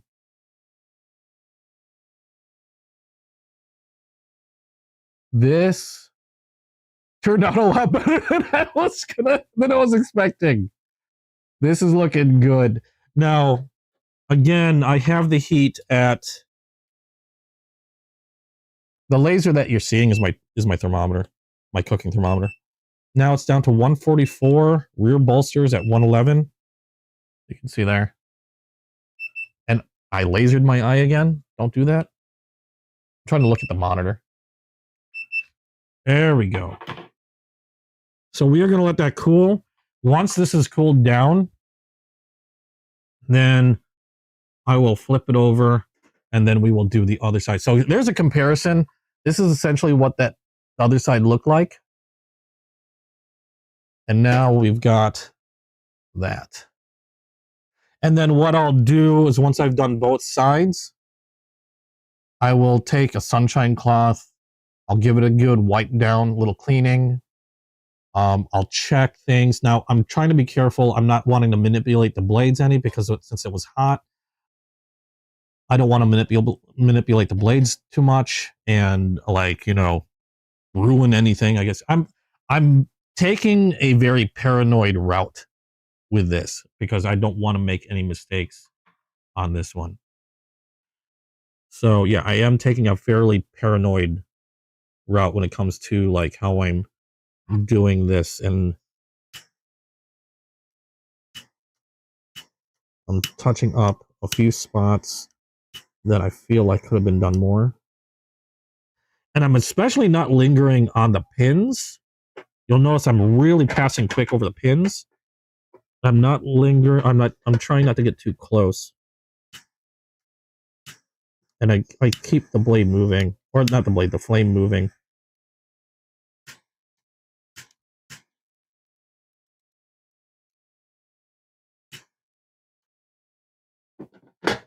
I'm just trying to even out light and dark spots. Okay, I think we're good. We're gonna leave that as is, let that cool down, and then we'll work on the other side. Yeah, it's not like you can just start over. Yeah, well, something like this, yeah, you kind of have to take I call it a paranoid route. Like, it's not just a safe route, it's a paranoid route. Because once it's done, it's done. If you know, I muck this up, my best bet is if I mess this up, my best bet would be to just burn the whole thing and make it a brown jig bone. that would be my only hope of, like, you know, fixing it if I seriously messed up. Would be burning the whole thing and just calling it a brown one. A custom brown jig bone. That would be it. The other one I wanted to show you, yeah, I got to make sure the center's not warping. I've been keeping an eye on that. I will say I'm not seeing any. One thing you want to be careful of, I am noticed there's a little shrinkage here, just a touch. So you are going to get a little bit of shrinkage, which is another thing that I'm trying to be careful of. Because I did notice that on when I did the white bone, was that, and it's just a hair. But again, that's why I'm trying to be very careful and giving it a good time of rest, because I can see what would happen if you let it sit for too long. That bone will probably pop off. You can see here, ooh, actually, let me close this. You can see here, this one had the most separation probably from the bolster. If I can get this to focus. You see that? There's a little bit of separation in their fingertip, but just a hair. Now, if you look, you can see, I'm trying to wipe this down a little bit. A little separation on the bolster from where, if you compare the two sides, see that? See that? If you compare this, the unburnt side, so you don't want to do it too much, otherwise, yeah, you're going to get some separation there. And that was my biggest worry, is like cracking, because anytime you do anything, you heat something up, obviously it's gonna change, even in just a minute amount, it's gonna change size. Another reason why I stop periodically to give it a good look. Oh, that is hot. Because the bone will shrink a little bit. And you do have to be careful with that. That side is good as it is. I'm not going to do anything further on this one.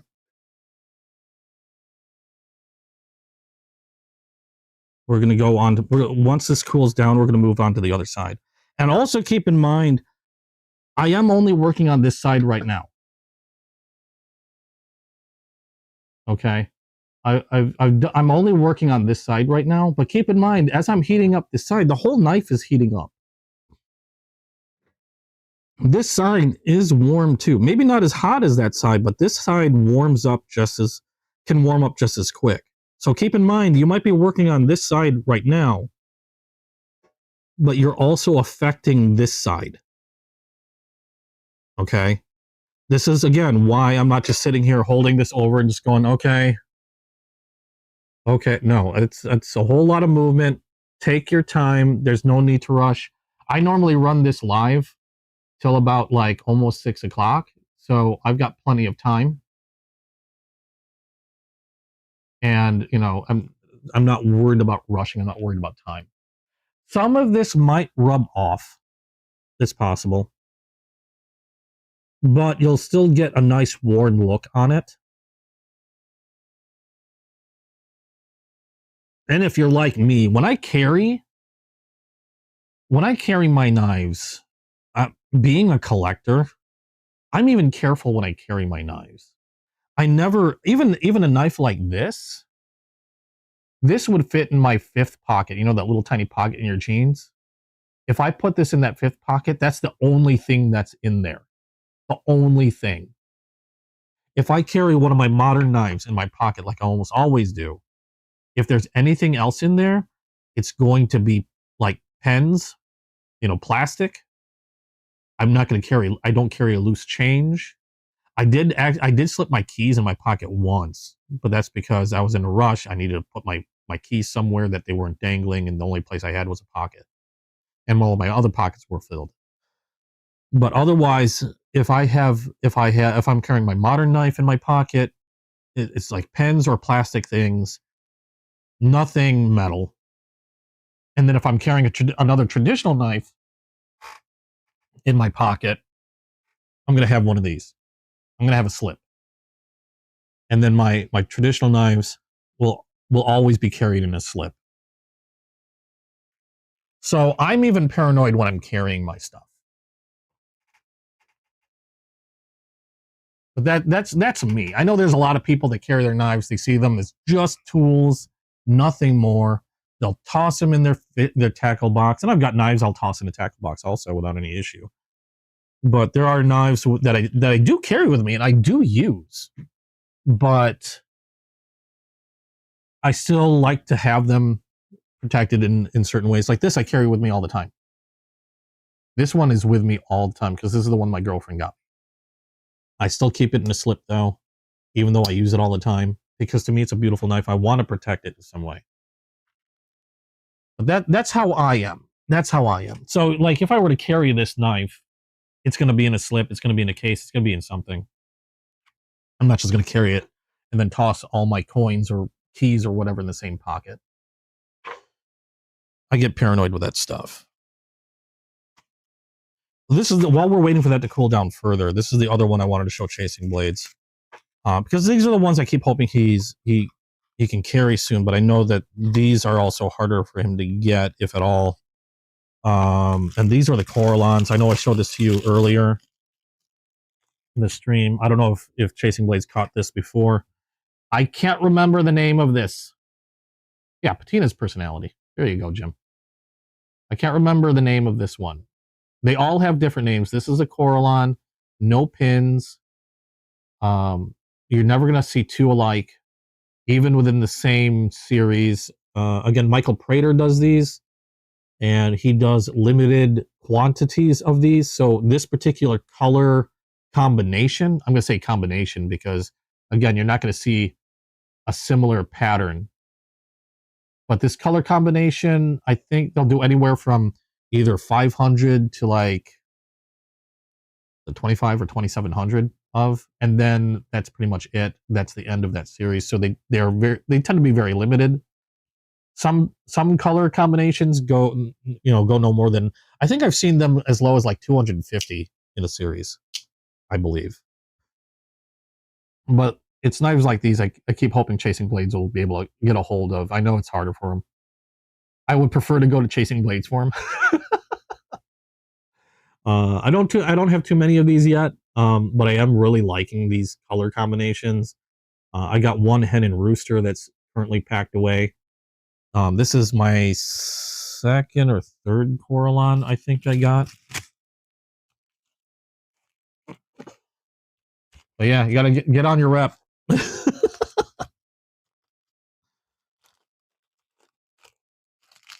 Okay, let's put that away. I'm gonna see how the temperature of this green apple is doing, and then we're gonna see if we can't finish this one off.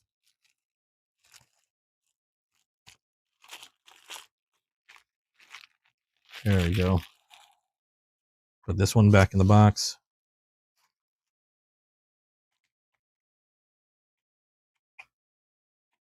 You want to scratch your Mayberry custom so you don't. Are you like one of those people that you get a new car and then you'll go to the undercarriage and give it a little scratch, so that way you don't feel so bad if it gets dinged up? I knew people like that. It was like a tradition for them. They got a new car, they had to go somewhere where you can't see and give it a scratch, and a lot of it was so they didn't feel bad if it got scratched up after that. I just figure it's gonna get scratched up already. I don't bother going into the undercarriage and looking for a spot to scratch it up, because I know it's gonna get dinged. I drive a Jeep Renegade. It was the first new car I've ever bought, first brand new car I've ever bought in so many years, because everything else has been like a used car or a leased car. And the car I currently have is the first one I've ever got that I didn't lease. It's not used. And even then I was like, that's fine. I don't need to scratch it. It's gonna get scratched. It's gonna happen. I know with every knife that I carry, it's gonna happen also, especially because I'm using them. I don't just carry them. I mean, yeah, I like carrying some for conversation pieces, but I'm also going to be using them. What's the point of having one? I also that's a thing with the knives that I collect. They have to be able to be used. I've seen some really beautiful art piece knives that I can't fathom how you'd use them in any regular normal setting. And while I think they're beautiful, I probably wouldn't, unless I was given one, which I highly doubt. I don't think I'd ever like buy one, because one rule that I keep, and I do have some knives that I would probably never use, but one rule I try to stick to is if I get a knife, it has to be something that not only looks good to me, but that is capable of being used. Like, it's not going to shatter if I try to cut a piece of cardboard with it. Okay, so this is hand holdable warm now. I'm sad. How's this going to look when I polish it up? Let's do that first. I have a sunshine cloth. Got a new sunshine cloth out here. I love these things. These things are freaking. Why is this open? These things are freaking amazing. These are sunshine cloths. These are polishing cloths. What the hell? Why are some of these tubes open? This is how much I like sunshine cloths. I have a lot of them. And I will work them to threads. But I'm going to use a new one. These things are great. They have like a jeweler's rouge on them. And what it is, it's a very fine abrasive. So you do want to be careful. You don't want to use them on something where you don't want it to, like, I've seen them take off coatings from cheap metal. These things will take off like a coating from cheap metal. Like, I polished up what I thought was a gold ring. Oh no, I thought it was a silver ring. It ended up taking the silver coating off, and then you could tell it was some cheap metal. But there's like almost nothing better when it comes to really giving a good shine on metal. And I'm going to say good jewelry. You don't want to use this on like costume jewelry, like cheap jewelry. But it even gives a shine on like bone and, like wood, because it's a very, like I said, a very fine abrasive. Oh, that looks good. Let's focus on that. It's a very fine abrasive. There we go. Even gave it a little shine on the bone. That came out really well. Okay, we're going to start on the other side. Let me blow some of that dust off the tin. Notice there's some dust on there. I don't need dust catching fire. Okay, we're going to do the same thing I did last time. We are just going to do it nice and fast over. I'm going to start on the bolster sides. And I'm probably going to do a little, like I said, this is going to take a few passes. We're not going to do it all at once, obviously.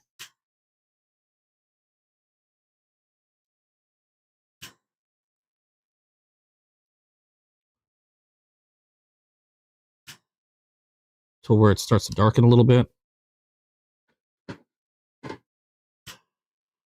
There we go. There we go.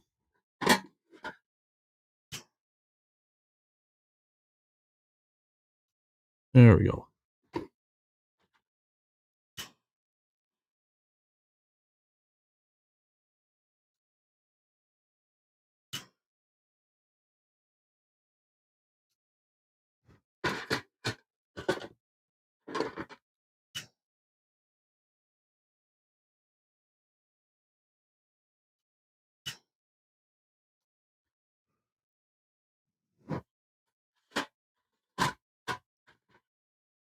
Just giving it a good eyeballing.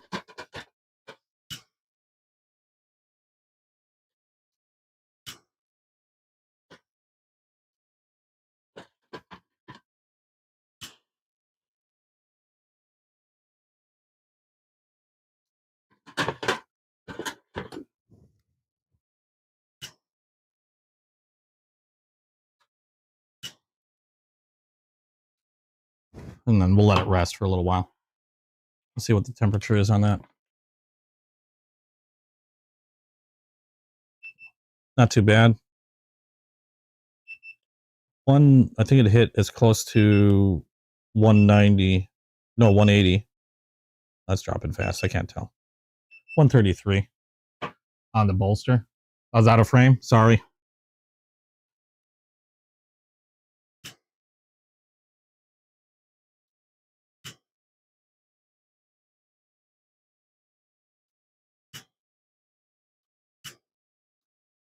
There you go.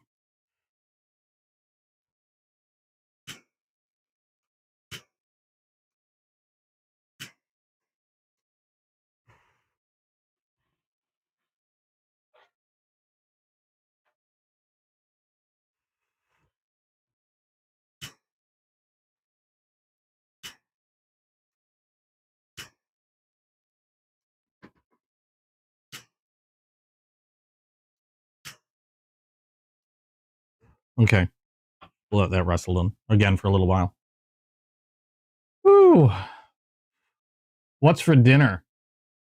I made way too much roast beef yesterday. Might be roast beef. It could be roast beef. You're telling Kenny you're now holdable warm? Okay, give me a minute. I'm going to refill my coffee, and then I have to take a short restroom break. We're going to let this cool down for a little while.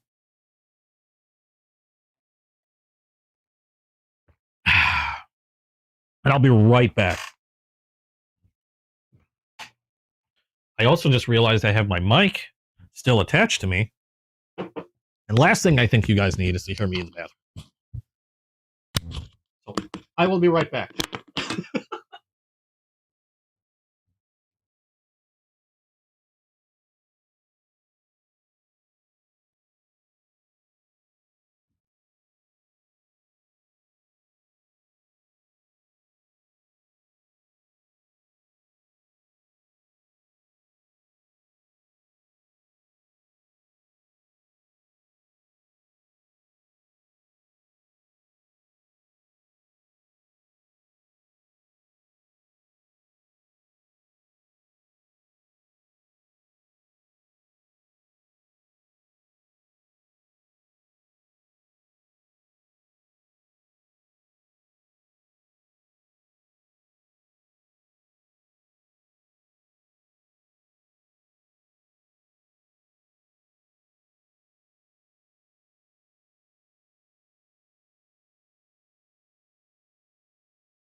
Forgot my coffee.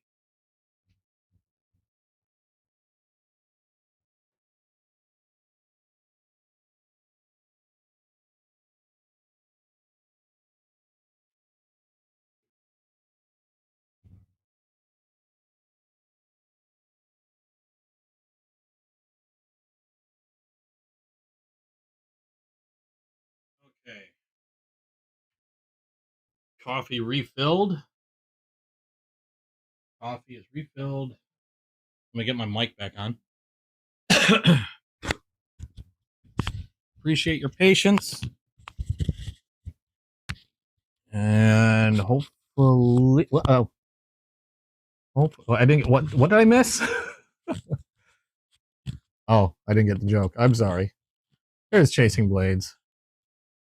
Okay, so we'll see where the temp is on this one. I did linger, I think, a little long on this.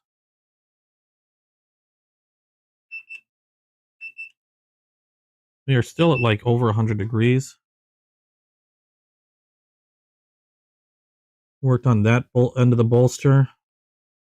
We are going to work on the other side. I might have to spin this around a little bit.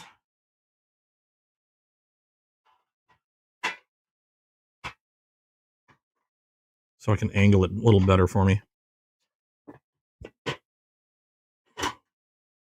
That's better. Then we'll work on this one. Squirrel is... there's no eating squirrel. Well, I don't know. I haven't tried squirrel. I heard it's actually pretty good. I would be willing to try, except I can't find squirrel at my market. I don't think my state would appreciate me taking pot shots out of my balcony with a 22 at squirrels. Because there's a lot of squirrel. There's some chonky squirrels around where I live. I mean, there's one that I'm pretty sure is getting well fed because he doesn't climb out of the tree. He just sort of falls out and then rolls around. Okay, we're going to try this side. There we go. I'm just working my way towards one end.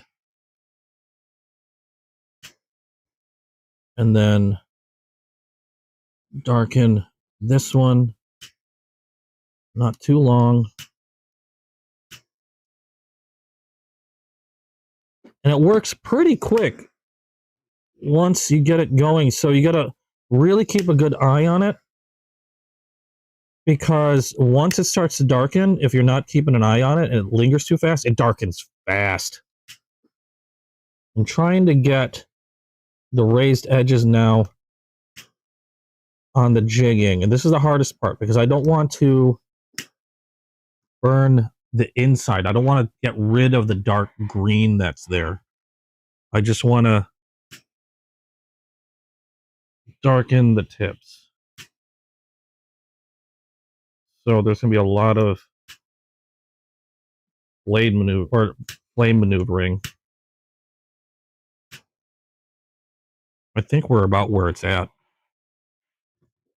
This side seemed to work a lot quicker.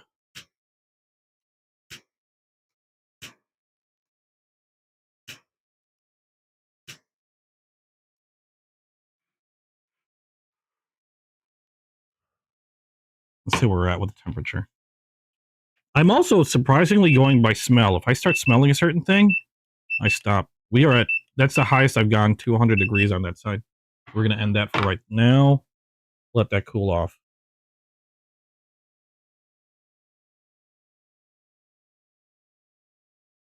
Okay. How are we looking here?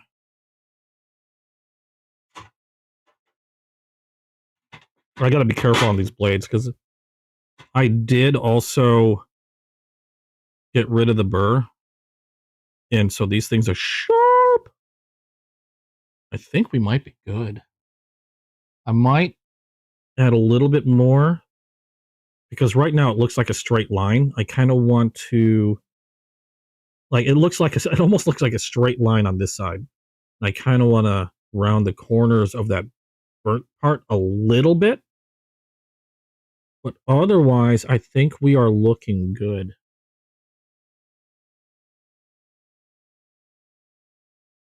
I'm trying to be careful not to cut myself here.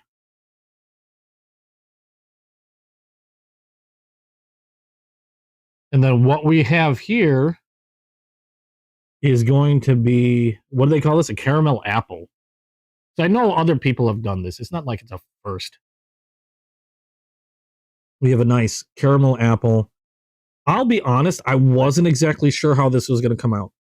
And I wasn't even sure how I was going to do this at one point, because one thing I did is I sat there for a good long time just holding the knife and staring at it, and then trying to envision what happens when I darken this part, what happens if I darken that part, because I really couldn't find examples of this anywhere. I mean, I was digging through the internet looking for image examples, and I had a hard time finding any. So I really had to use my imagination and like just stare at the knife. What happens if I brown the edges like I just did? What happens? Like, one thought I had, I was thinking of literally doing a dark band down the middle and then letting it spread out a little bit. And then I realized that I would be getting rid of so much of the green that I liked that I decided against that one, and I just went with the edges that I did like on this white bone. And I did order another white bone. I think I mentioned this earlier. Chasing Blaze knows I ordered another natural bone copper lock, because I want to do that copper lock in the same way. And when that one comes in, maybe I'll save that for next week's live, and we'll just do a quick customization of that natural bone. I just have to determine which one I want to do, because when I got the natural bones in, I didn't realize how much I liked the look of the natural bone, which is why I didn't do anything to them yet. This one is a small Remington. I didn't have any problem experimenting with this one. I was going to grab, if I wanted to do more testing, I had actually a couple Rough Riders I had in mind that I was thinking of doing.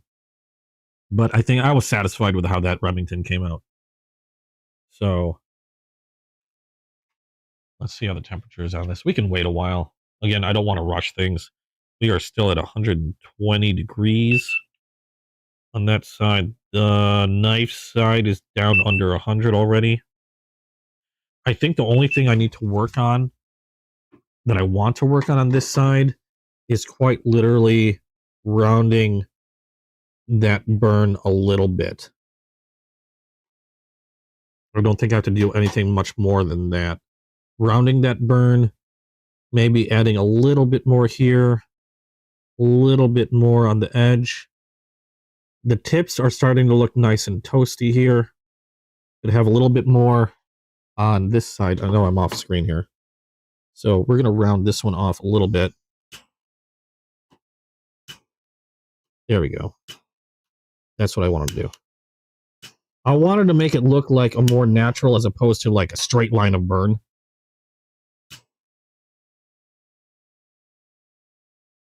Darken the tips of that a little bit more.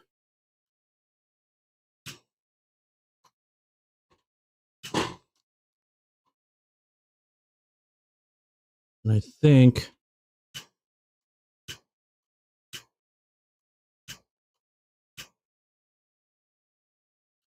we're good. I think we got it. What do you guys think? What do you guys think? Tell me true.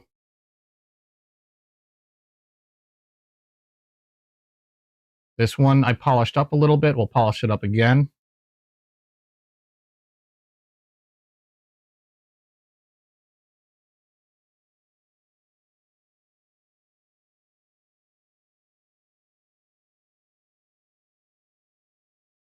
There we are.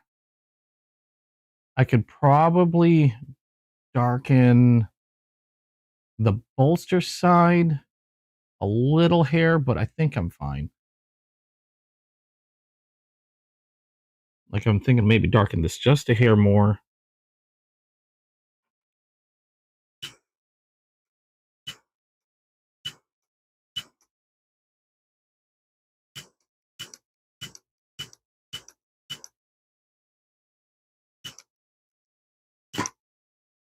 There we go. I think we're good. I think we are good. There we go. We're going to let that cool. We're going to give it another polishing with a sunshine cloth. And once that's cooled down a little bit, and then we'll have an overall look at how that came out. And I'm going to clean this up. Yeah. I'm trying to make sure that it's even, kind of. I don't want like one side to be like black and the other side to be like light. I think we're pretty even. I think we're good. So we'll let that cool down for a little bit. There we go. I think that was a success. I am impressed. I am happy. Now, one thing I was saying before, I was keeping an eye on it. You got to be careful. Because again, the bone's going to shrink a little bit. So you got to be very wary of how much heat you keep on it. Now, if you're looking at the pins, you'll notice that this pin seems sunken. And I'm going to say that I'm pretty sure that's how it was when I first got it. They seemed a little on the sunken side. So I don't believe that was something that happened during the burning process. Because keep in mind, this is also natural bone. They're not going to be perfectly even on each side. I've got knives that Chasing Blades calls them hips, where if you look from this side, you can see like I've seen knives that were super wide at points, because again, it's a natural material. They're not going to be perfect on each side, but there is going to be a hint of separation from the bolsters and possibly the liner if you're not careful. Because I can see just a hair. I mean, I can't really feel it much, but it's there. So if you're going to be doing anything like this on your own, keep that in mind. Again, you don't want to keep the flame just lingering on one spot for too long. I think that's where you're really going to run into issue. And also, you don't want to heat the bolster up too long because they'll retain heat. And even though you feel like you might be done burning one side, that can still continue to keep that spot hot. And also, again, I don't know if it's just mechanical, regardless if it's mechanical or if they have an adhesive on the pins. You don't want to linger on the pins too long because that could compromise how the bones are attached or how the scales are attached to the rest of the knife. And you don't want to do that. So, yeah, anything metal you don't want to linger on too long. If you really want a nice dark, like if you wanted this really dark, then best thing to do is you're going to have to go in phases, essentially. Like this would be one phase.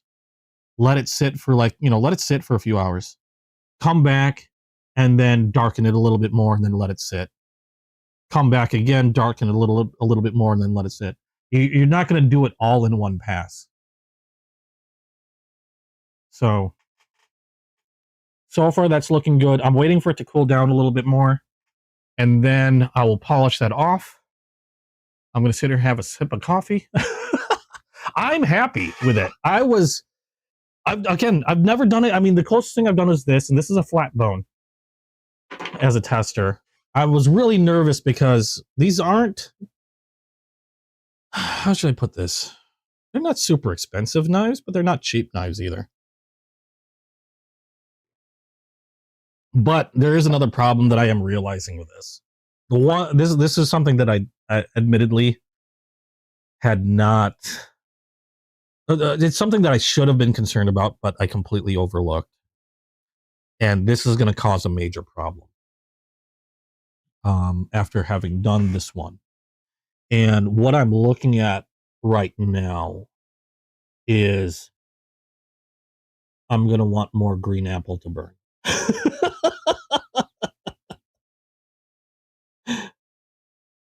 This is going to be a problem. This is going to be a big problem because I'm going to want to burn more. And financially, that might that's not going to help me. Because now I'm looking at, do I want to burn one of these? I've already ordered another, like I said, Chasing Blades has already got another white bone coming towards me, and I'm definitely going to burn one of those. But I'm looking at this, the caramel apple that I just created. Now I'm looking at my sodbusters. I'm looking at the mini trapper that I have that's currently untouched. And I do love the look of the green apple. I have no problem with the look of the green apple. That's why I love these so much. I just wanted to try something different. I heard about the caramel apples, and that's why I experimented with this one. And this is something that's going to be uniquely mine. Now, I know other people have done this with their green apples. I'm not the first. I'm not going to be the last. But at least this particular green apple is uniquely mine because I did it. And I am actually very happy with how that turned out. I'm waiting for it to cool down further before I clean it up, but like I'm looking at the fingerprints. I'm wanting to clean this up like really soon. But I want to give it time. I don't want to rush anything. But yeah, I'm gonna want more green apple. Chasing Blades, we're gonna need to come up with like some type of special thing. I don't know yet. Because I'm gonna want to burn more of these. That was fun. This and the white bone, I think, will come out really well. I'll save that natural. I'll save the copper lock when I get it in because I know I'm gonna get it in next week. I know Chasing Blades has already shipped it out. I got the notification. I'm gonna save that natural bone for next week. I'll do that one also live. I don't think it's gonna be any harder.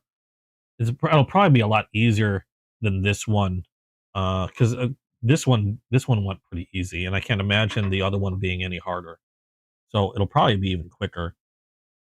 But I'll save that one for next week's live. We'll do another customization. I am debating whether I want to do a dye job on anything.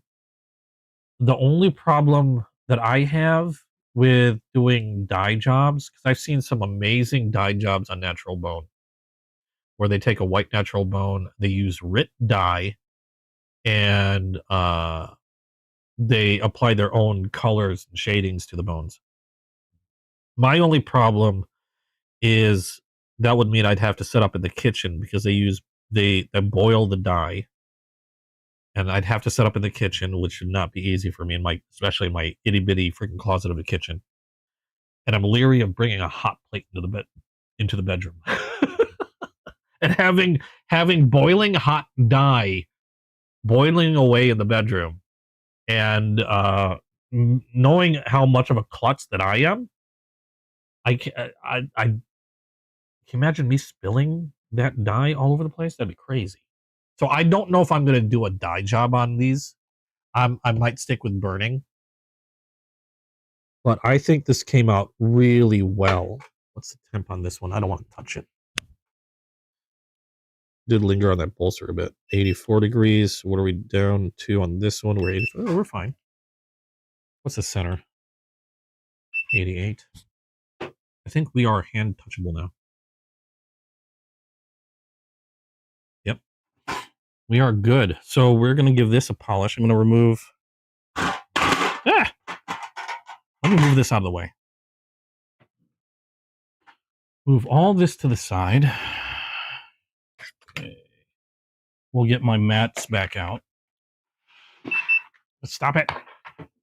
I'll get my mats back out, and then I'll get a mat back out. Move these over. These are cool mats. If you're looking for one of these mats, I have a link in the description below if you want one of these. It's just a table display mat made by NAFs or designed by NAFs. People use them as mouse pads. A lot of people have them as counter display mats.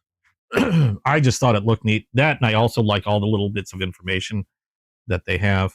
But again, I do have a link where you can get those on Amazon. So if you're looking for something like that, there you go. I have a link for most of the stuff that I use in the description. They are affiliate links, so that's one way you can support me if you want. Use those links to get stuff on Amazon. I do get a little bit. It's not a whole lot, but pennies count, especially when you're a knife collector like me, unless you're absurdly rich. Okay. I'll take these off. I didn't even have to use my pliers all that much. Tape is off. We are going to give this a good shine.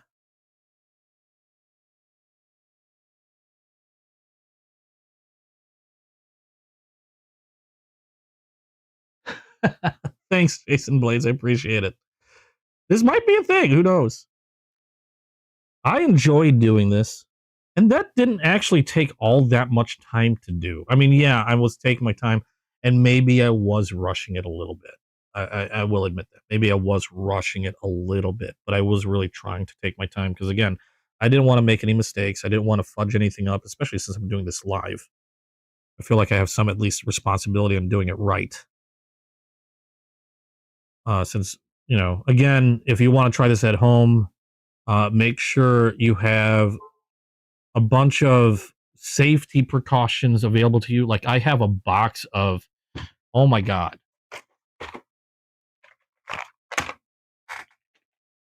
I have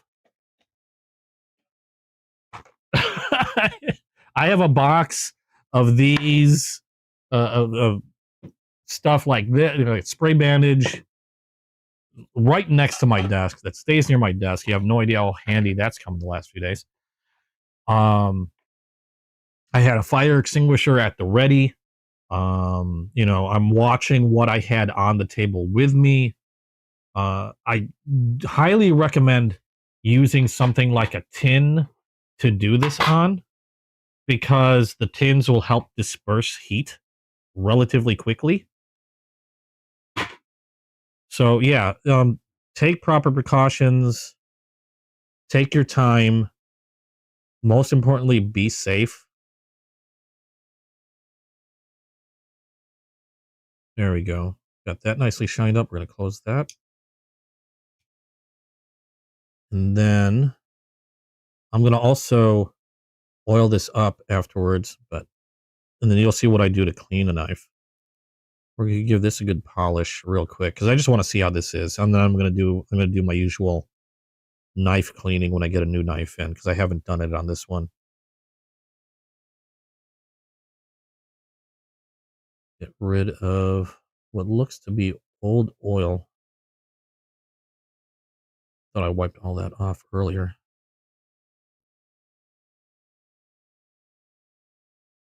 I'll run the back. I've got, I don't know if that's scratches or if that will come off. Got some smudges or something in there. That'll probably polish off easily enough later. Just trying to get this presentable.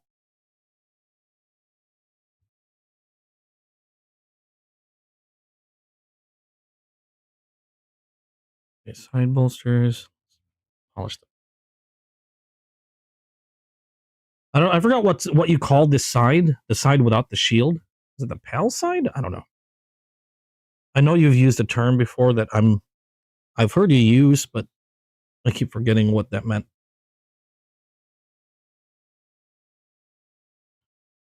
I'm not trying to, and I'm not pressing down hard. Again, there's a bit of abrasive on these sunshine cloths, so you don't want to go too rough. I'm just doing it this way because it's easier for me to control. I just run it over a little bit. And let's make this presentable.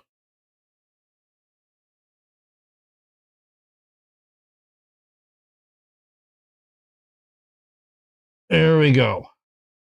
We have our caramel apple bone peach seed jig. How many words are on this thing? God darn it, where did I put the box? I had the box here a moment ago. our caramel green apple bone peach seed jig trapper. They need larger names.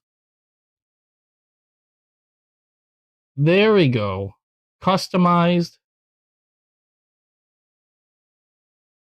I think that's looking fantastic. How'd the other side come out? Nice and shined up. Still even got a little bit of milk there. Kept the yellow.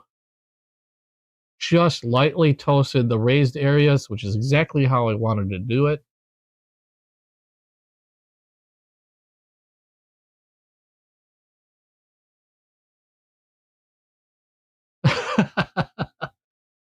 I know what you're talking about, Jim.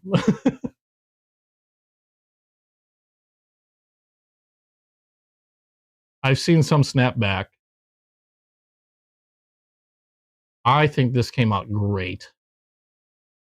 Let me know what you guys think. This one I'm very happy with. Now, obviously, it's also going to depend on how the knife you get comes in. Because one thing that I spent a lot of time on was looking at both knives, because this was a second one that I got. And I believe the other one that I have, I did like the look of it, and it had a darker green all along the center. This one had a touch of yellow still on the very raised portions, which I liked in the idea of burning this one.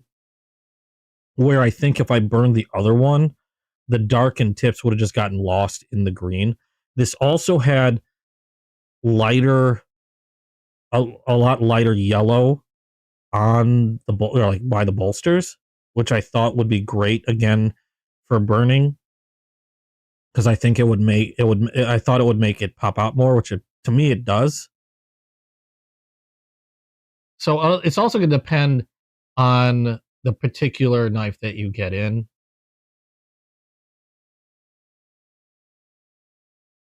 With some knives, it might not be a big deal, like say the natural bone. Most of them are going to look relatively the same, with some exceptions. So I do think this came out excellent. Let me know what you guys think. So, yeah, shocked no injuries were acquired. No injuries today. Not like was it last week I did that? I think it was last week. Last week I was flicking that Ronin open and closed. And as I was flicking it open and closed, okay, yeah, I noticed one thing. That was a slow snap.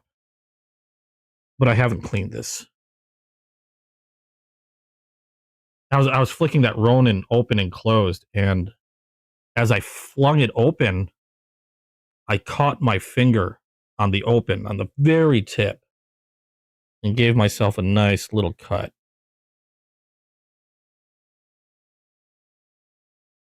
Okay, let's see if I can stop polishing this now, because I'm going to oil the hell out of it.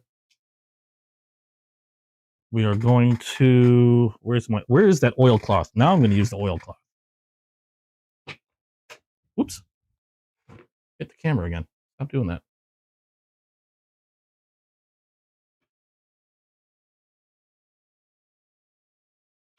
I call it an oilcloth only because it's a cloth that's pretty much infused with oil.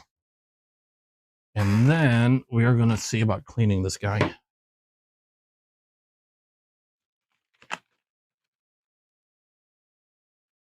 You're waiting to see me like, oh, yours didn't snap back, but you shaved a flap in. Oh,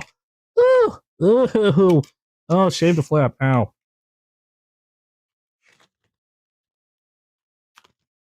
Okay. This is how I clean, at least quickly, most of my knives.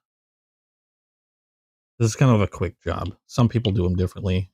This is how I do mine. What I do is, starting with it closed, I'm using knife oil, camellia oil, Japanese camellia oil, made for knives, but food safe.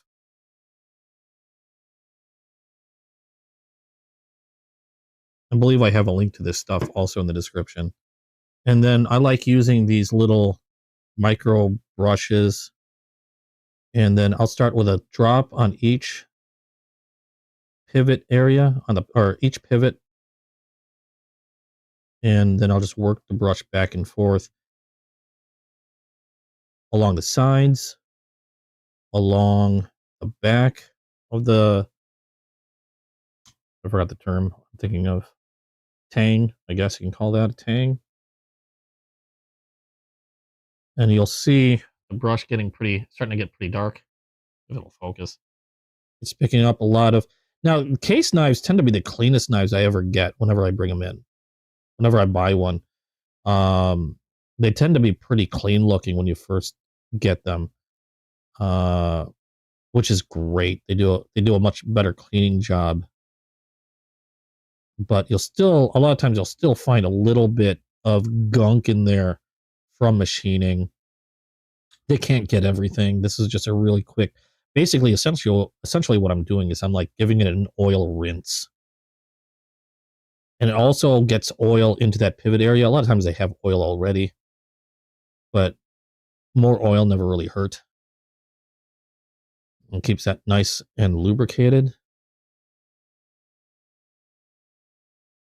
And once that's done, I'll open up the blade. And sometimes I'll open up both. A lot of times I'll open up one blade, and then I'll drip oil down the well until I see it run down and out the bottom. Just a few drops. It doesn't take much. And then I'll take that brush again. I'll make sure I brush over the tang by the pivot. And then I'll run the brush down and kind of brush all that oil down over the spring, each side, and then down off the bottom till it runs off.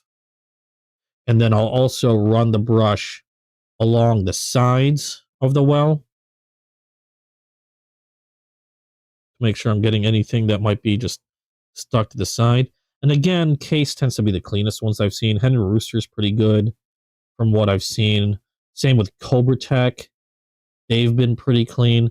Usually the worst culprits, and again, this is not a negative in terms of quality. I do like these knives.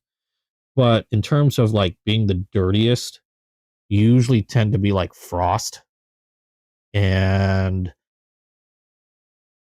Rough Riders. Kind of, I've gotten really clean Rough Riders and I've gotten really dirty Rough Riders.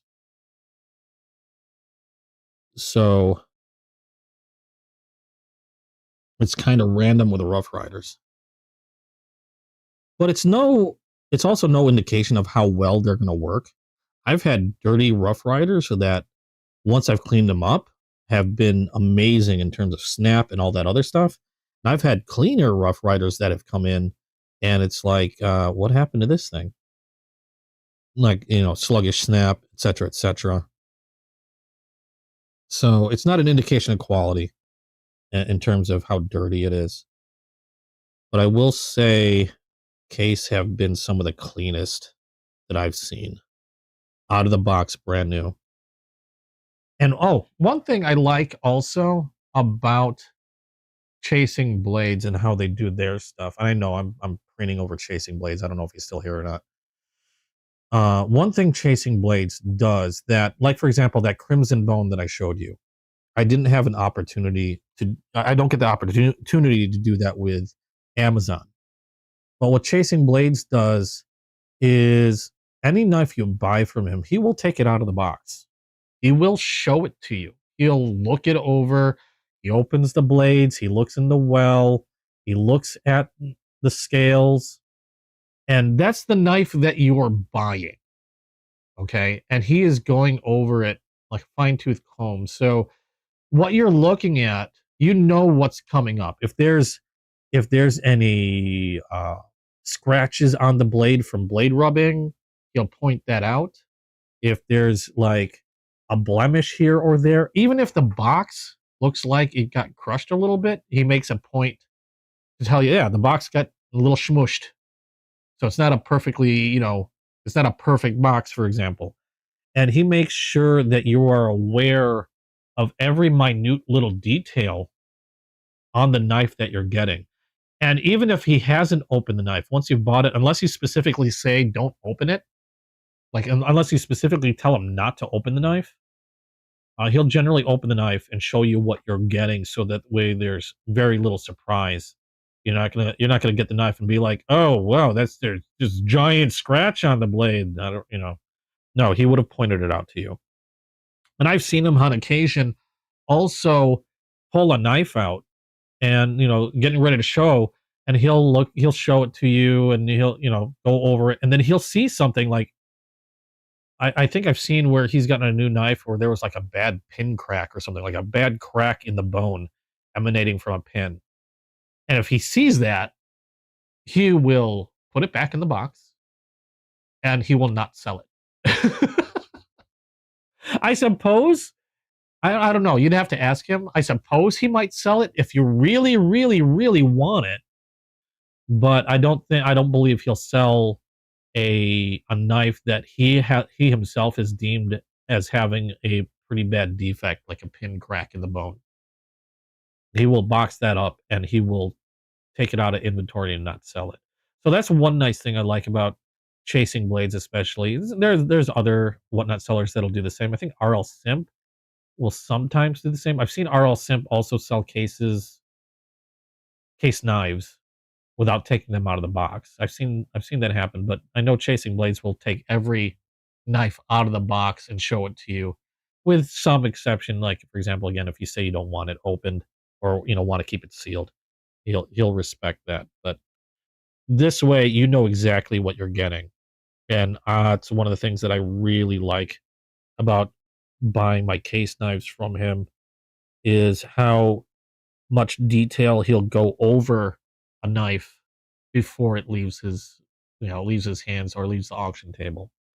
Now we've got that well cleaned out, and the snap is returning. Yeah, the snap's back. I have a feeling of what happened, because a lot of these knives, the case knives, have oil in them already at the pivot. But when you're burning a knife, I'm pretty sure I essentially cooked that oil off, which is why the snap was lost. So the snap's back. So that's good. I might add just a hair more back there. We got the other well to clean still anyway. So we'll close this one up. I'll just add another dollop of oil. Let that one run down. We're going to open up the spay blade side, and then we are going to let oil run down that side, down in the well. And essentially, I'm just washing whatever might be in the well down off into the bottom. And grab a new brush. And we'll get some oil in that little itty bitty choil. Again, clean off the tang. Do a chestnut bone non-jigged, so I don't... Wait, I have to look for a chestnut bone non-jigged. Do you have a number for that one? Do you have a case part number, or I don't know if it's case, but if you have a number of that for that particular knife, I'll take a look at it.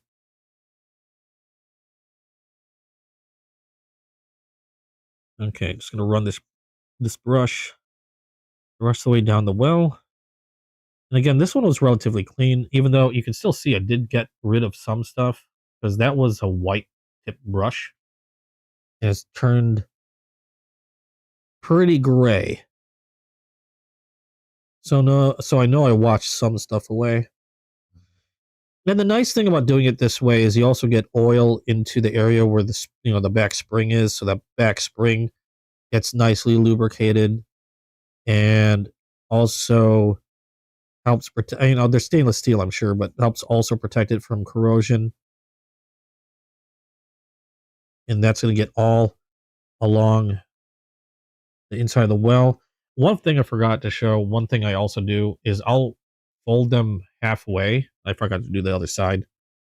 And that'll expose a little bit of the spring in the back. And then one thing I like to do is I'll run the brush over that. I've seen stuff get caught in there. And I'll run the brush over the exposed spring. So if there's any gunk there, I can get rid of it. This one is pretty clean. But I've seen some where there's like a mess of stuff that was in there. That 73 that I got from Chasing Blades needed quite a bit of cleaning. I spent quite a lot of time on that one.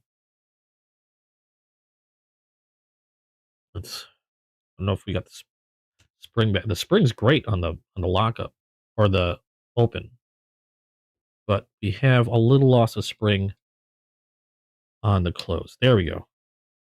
Just needed to work that oil in. Yeah, I'm pretty sure I cooked off that oil, which is why the spring disappeared. Or the snap disappeared, I mean. The snap's back. I just needed to work the oil in.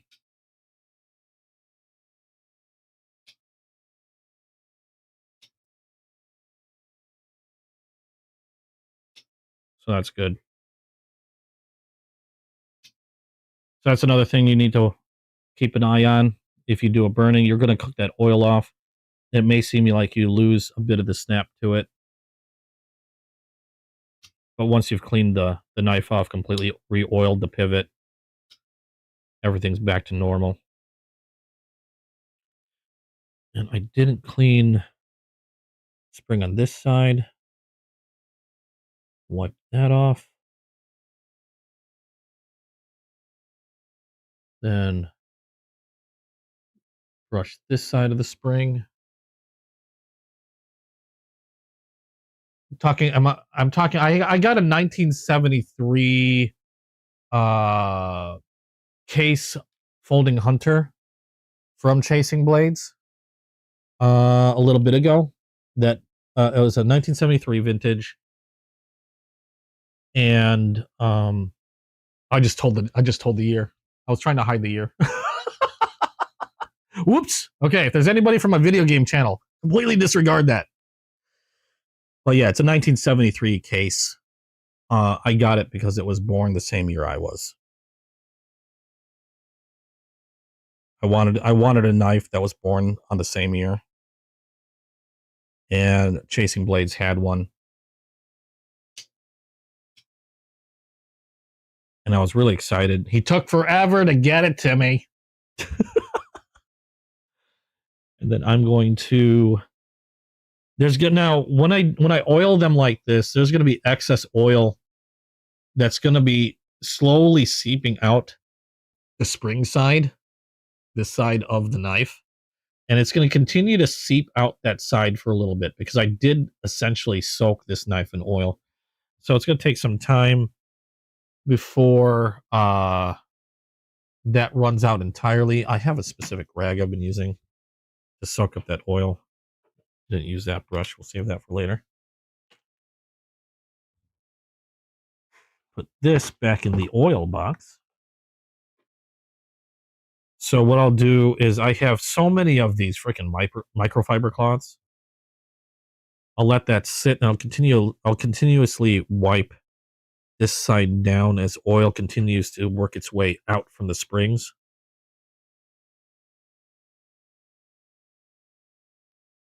There we go. I'll let that sit there. That came out really nicely. I am very happy with the way that turned out. Very happy with that. That came out better than even I expected. That's freaking awesome. I'm so glad it turned out too. I thought I was going to make such a mess. I thought I was going to ruin this so badly. But it turned out so well. I am very happy with it. That 73 I'm talking about is this here. Hold on a second. I was trying not to say the date of the blade because... Not that it matters to me. That it was kind of a nice joke. I was trying to make people guess at how old I was.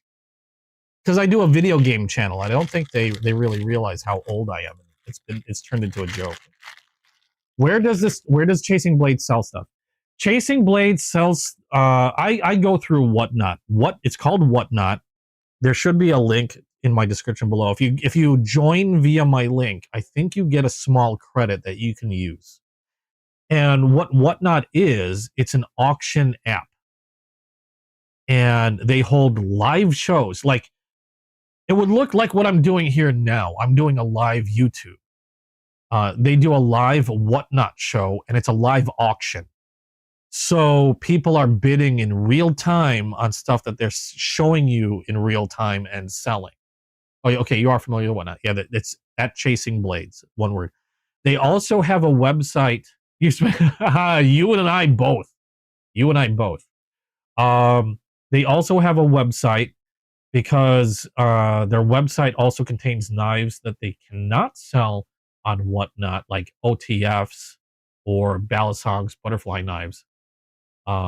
They sell those on their website. Their website is called Unwavering Endeavors, all one word, unwaveringendeavors.com.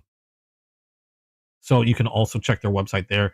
You can purchase their OTFs. You can purchase their balisong or butterfly knives from there. I've actually got a couple of their automatic knives that are really, really cool. One of them, a favorite of mine, just really. I'll show that to you in a little bit if you want. You thought I well, thank you, Waylon. I appreciate it. I am probably about 20 years old mentally. I'll say that now. I play video games. I have a separate video game channel. If you ever want to check that out, I think I have a link that too. I have a separate video game channel that I stream live almost every night at 9 p.m. Central Standard Time. I'll be streaming again tonight. This is the 73 that I got from Chasing Blades. It is no. This is not the 73. This is the new one I got. Why did I grab this one? I'm being an idiot. This is not the 73. This one came in a sheath. This is a newer one. This is a rosewood. That was a rosewood hunter that I got. The 73 looks very similar. Shush, Morgan. This is the 73 that I got from Chasing Blades. Let me move this off to the side. Am I in Texas? No. I'm in the Midwest. Illinois, to be specific. The ass of the Midwest. I hate my state. Anyway, this is the 73 case that I got from Chasing Blades. It is a little smudgy because I keep it coated in wax and oil because it is a carbon steel blade. Paca or Paca wood is what the scales are made of. It's PAKKA wood. Jigged wood, dual bladed hunter. You can see a patina on the steel. Again, it's a carbon steel blade. We've got two of them. You got a straight back and a clip point or California clip point. And again, carbon steel. So they've been heavily waxed as well. I like to use wax for my knives when it comes to preservation. But I've gone through and like scrubbed these springs, and there's still a little bit of stuff in there. Like I didn't get all of it. You can see this is a brand new brush, and also already got some stuff that I just wiped off the back spring. I'll probably give it another cleaning. But I also put a new edge on this knife. There's a hair, like some microchipping at the tip. And like, again, this is an old, also from what I understand, used knife that he had, that he kept in his truck, that ended up getting into the shop, which is why it took me forever to get it. But I put a new edge. This thing is razor sharp now. I didn't reprofile the blade. I didn't want to do that. Hell of a good snap on this thing. This thing will take off a finger. But yeah, 1973. If you want to look at the dots, nope, it's other blade. This gives you, if you can count them, that gives you the date on the blade. Right there, if you can see them. Wipe that off a little bit. It'd be a little easier to see.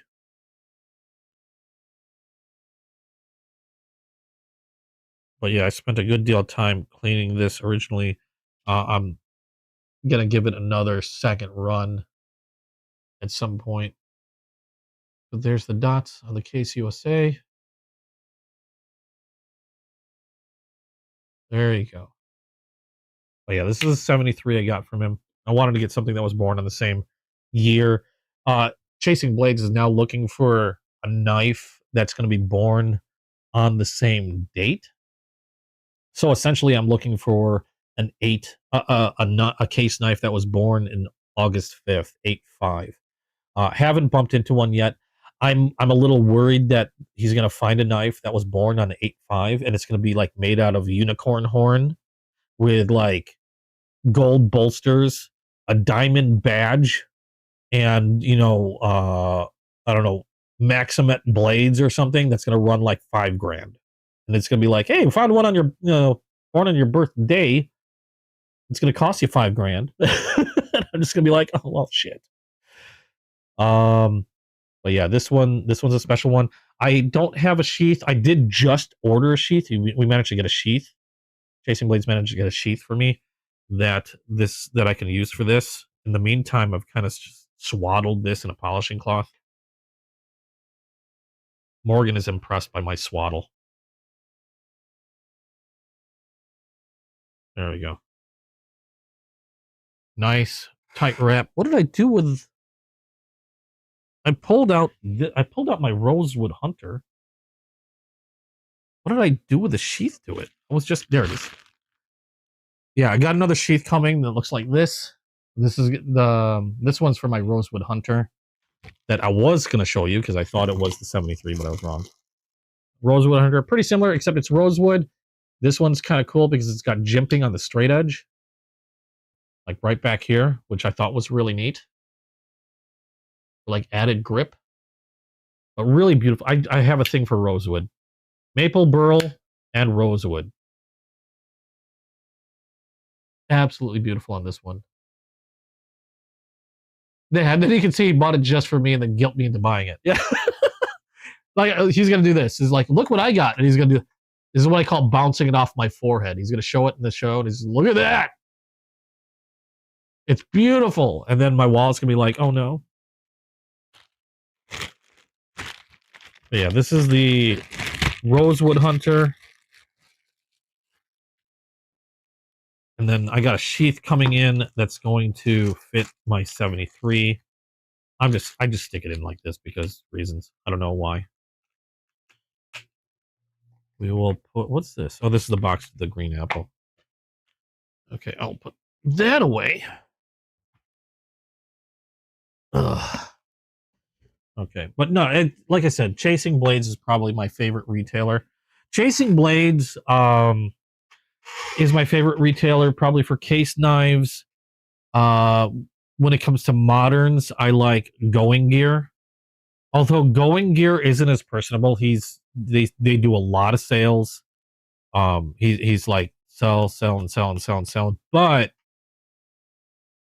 he does some amazing deals with some of his modern knives. I've gotten knives from him for like anywhere from $50 to $100 less than you can find anywhere, retail price. Like I remember getting a knife from him. I think originally, I forgot how much it was originally, but it was $50 under.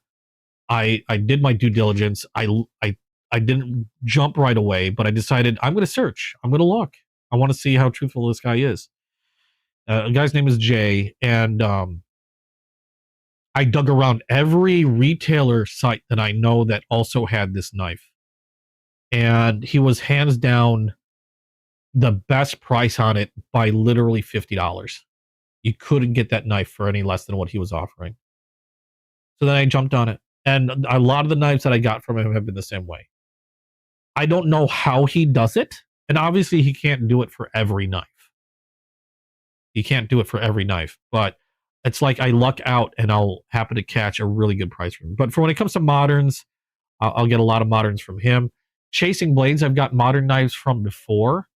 And the modern knives that I get from Chasing Blades tend to be best tech and also tend to be limited and hard to get. So Chasing Blades can get some modern knives, but he gets some really interesting ones. Like, for example, let me get my mat back out. For example, these two from Best Tech that I got. Excuse me. I got from Chasing Blades. I don't know if you can get them anywhere else. I haven't seen them anywhere else because they don't make them anymore. And the two I'm referring to are, there they are. This was the Best Tech Tercel. Hey, Dustin, how you doing? I don't believe you can get this knife at all anymore. And this one was hold on. Is it on there it is. This one is a first production run. 39 out of 100 made on this one. They did have it in a different type of color. I think this first production 39 out of 100 pertained to this particular color. They did have the knife available in a different type of color, but I don't believe that this model is actually available anymore. But freaking awesome blade is what I was going to say. Freaking awesome blade. And then this was the other Best Tech that I got from them. This one is a dolphin. He has another dolphin for sale. As far as I know, he still has it for sale. Except it's in a gray or bluish titanium. What I have here is 14 out of 50. And this one is done in a gold. And they say retro blue, but it looks more green. And again, I think the 14 out of 50 pertains to this particular colorway.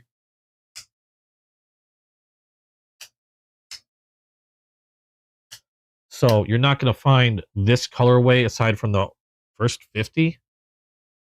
But it's a great knife. And the one that he does, I think he still has the bluish or grayish titanium. If you do get a hold of it. Oh yeah, I did the burning. I was just letting it cool off. I just polished it off. And it's sitting in that gray cloth right there. Because I was showing other stuff. We went through all the new knives that I got this week already. We did the burning. I'll show that to you in a sec. But those are two knives that I've gotten from Chasing Blades. Here's another one. This one's not limited though. This was the Komodo. I'm pretty sure I showed this last week. Really awesome, like budget Best Tech. I've got that from Chasing Blades. So I do get some moderns from Chasing Blades. I do get some moderns from. I admit a lot of the moderns I do get are from Going Gear. And then when it comes to case knives that are a little harder to get, like the Coralon, I've gotten like the Coralon and limited series knives. I go to RL Simp. And RL Simp generally stays more in line with retail costs. So the unique thing with RL Simp is getting those really harder to find or harder to get knives, like case knives or traditional knives, like I said, like the Coralon, for example. I seen he had a etched rose bone. I have one, but I didn't get that from RL Simp. Those are limited in series. I think only 500 of those were made. And so he does get some really interesting case knives. But for most of my stuff, I admit I go to Chasing Blades. It's hard to beat Chasing Blades. So anytime I go anywhere else, it's really like a special case. Or no pun intended. Hey Tegan, how you doing? This is the burn I did earlier. Now we'll have a VOD, so you can always go back and watch again what I was doing and how I was doing it. Because I started the whole process from the beginning. This was a green apple bone. Hold on a second. Where's my other one? Oh, you know what? I put it away. Let me pull out the Sod Buster. So it's going to look a little different. So I had a green apple. which essentially looks like this. It's a different, the one I burned is a different pattern. This is a sod buster. I didn't burn a sod buster. But to give you an idea on the color, this is what they look like. Okay. Most green apple, you got a nice dark green in the center. It's going to edge to a yellow towards, it's going to go to a yellow towards the edges. Okay. And oh, you got a limited edition bourbon. Ooh. Well, you have to send me pictures. But that's what that's the green apple. And I got a trapper, and that's the one I wanted to customize. And this is how it turned out. Now have a caramel apple full-size trapper that I keep polishing up, and it keeps getting smudgy. But this is the caramel apple, and what I've done is I've burned the edges darker. As you can see, I got the very tips of the jigging. It's a little hard to tell on the camera. And then the other side. And then I ran it over with a sunshine cloth to give it a nice shine. But I just wanted enough brown to give it a nice caramel color along the edges on the bolster side, a little darker on the alongside the scales. But I thought it turned out really well. I was very happy with this, especially since I was doing this live. I wasn't sure how it was gonna go. I was scared I was gonna do something wrong. And then I'd have to burn the whole thing and just make the whole thing brown. But I had it took me a little bit because there's a process that I follow just to be safe. Because you have to, like, again, I'm using a cooking torch for this, like, to do the burning. And these do heat up really fast, so I was taking my time. I was doing it in little, like I'd burn a little, let it rest, let it cool down, burn a little bit more, let it rest, let it cool down.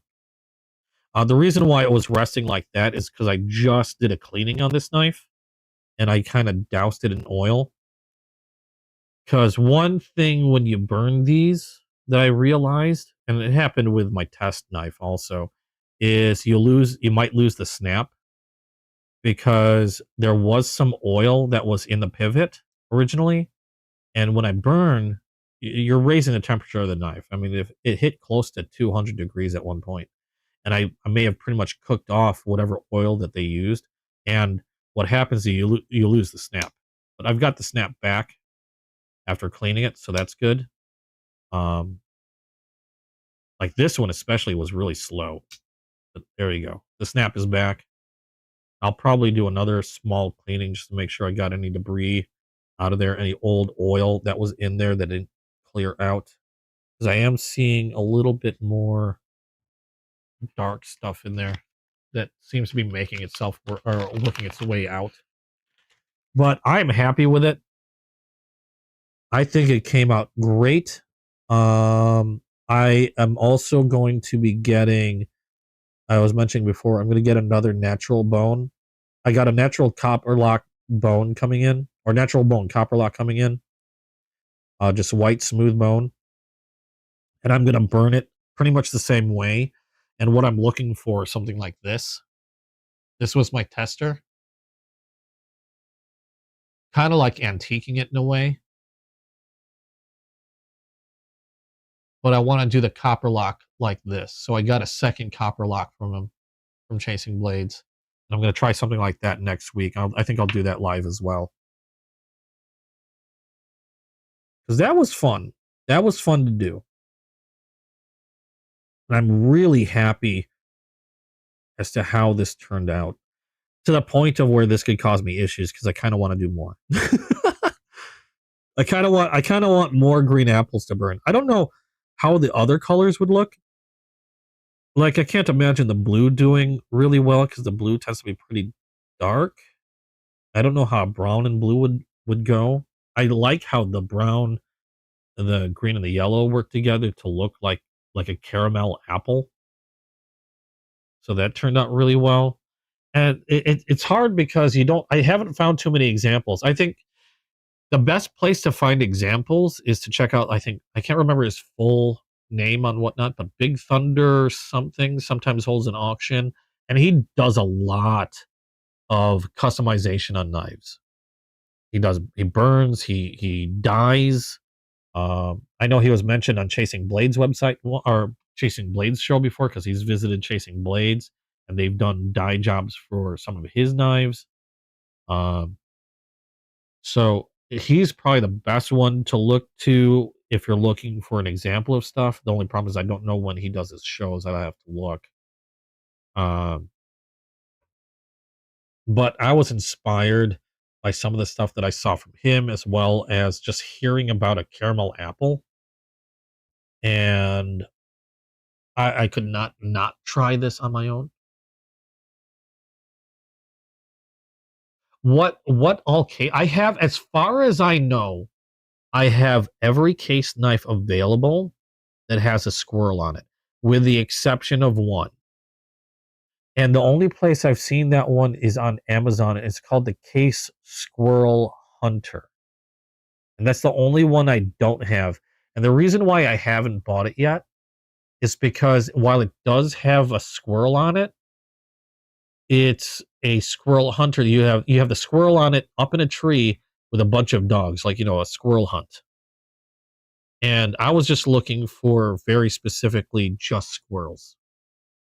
So as far as I know, I have every case knife available that has a squirrel on it, except for that squirrel hunter. I can show them to you.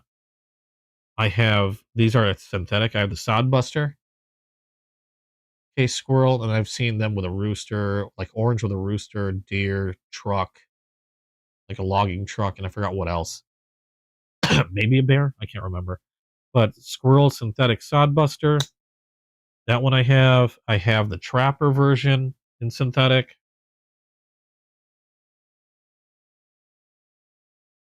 There's the Trapper version, also done in synthetic. The other case squirrel that I have was a limited. I believe all these are limited. The Sodbuster, I believe, is limited to 500. Same with the Trapper. And the third one I'm going to show you is also limited. But those are the two synthetics I have. The other one that I have, I'll have to dig in a box real quick, is not a synthetic. It's a bone. And this one has a story because it was really hard to get. Because it got lost in the mail. And then I had to hunt another one down because the one that got lost in the mail, they didn't have a replacement for it. Oddly enough, they do now. but they didn't have a replacement for it, the one that got lost in the mail.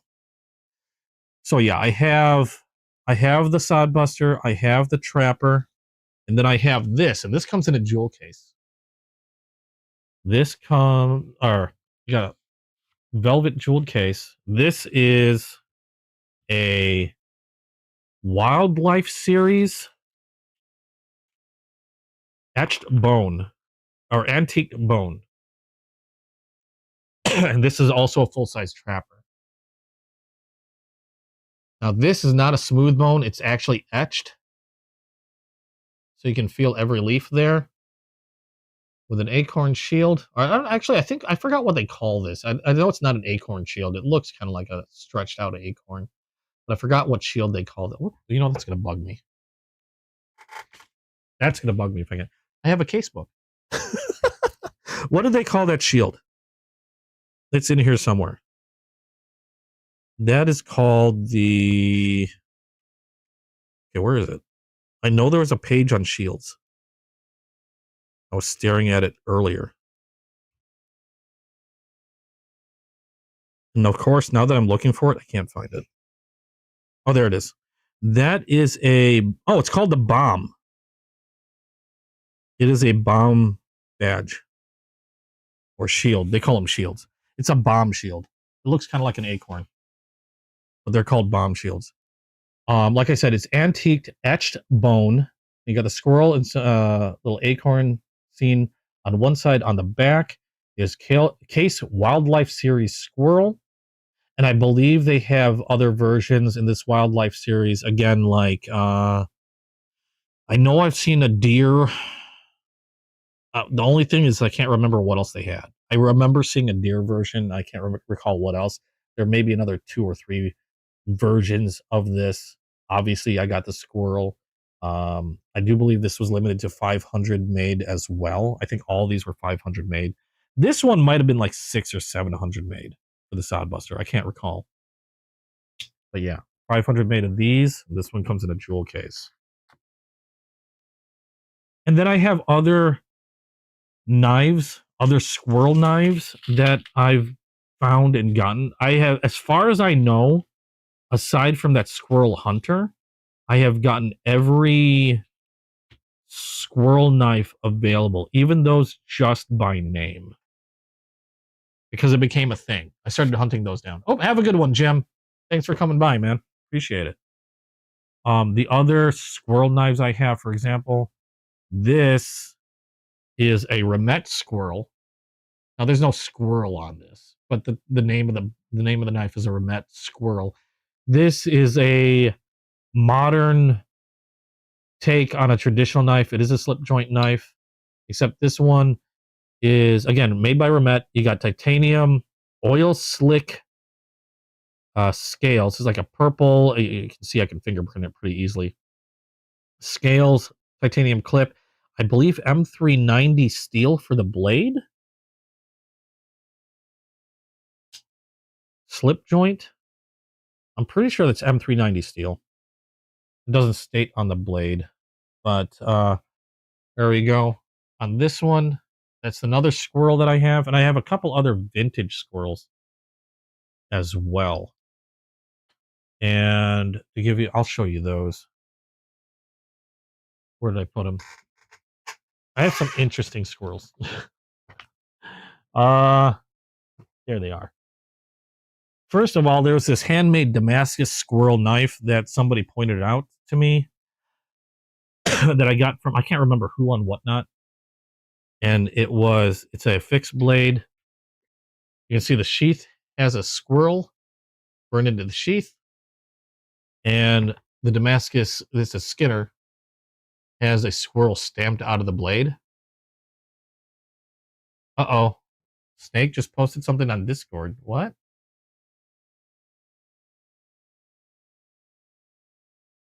Knife picks. What do we have here?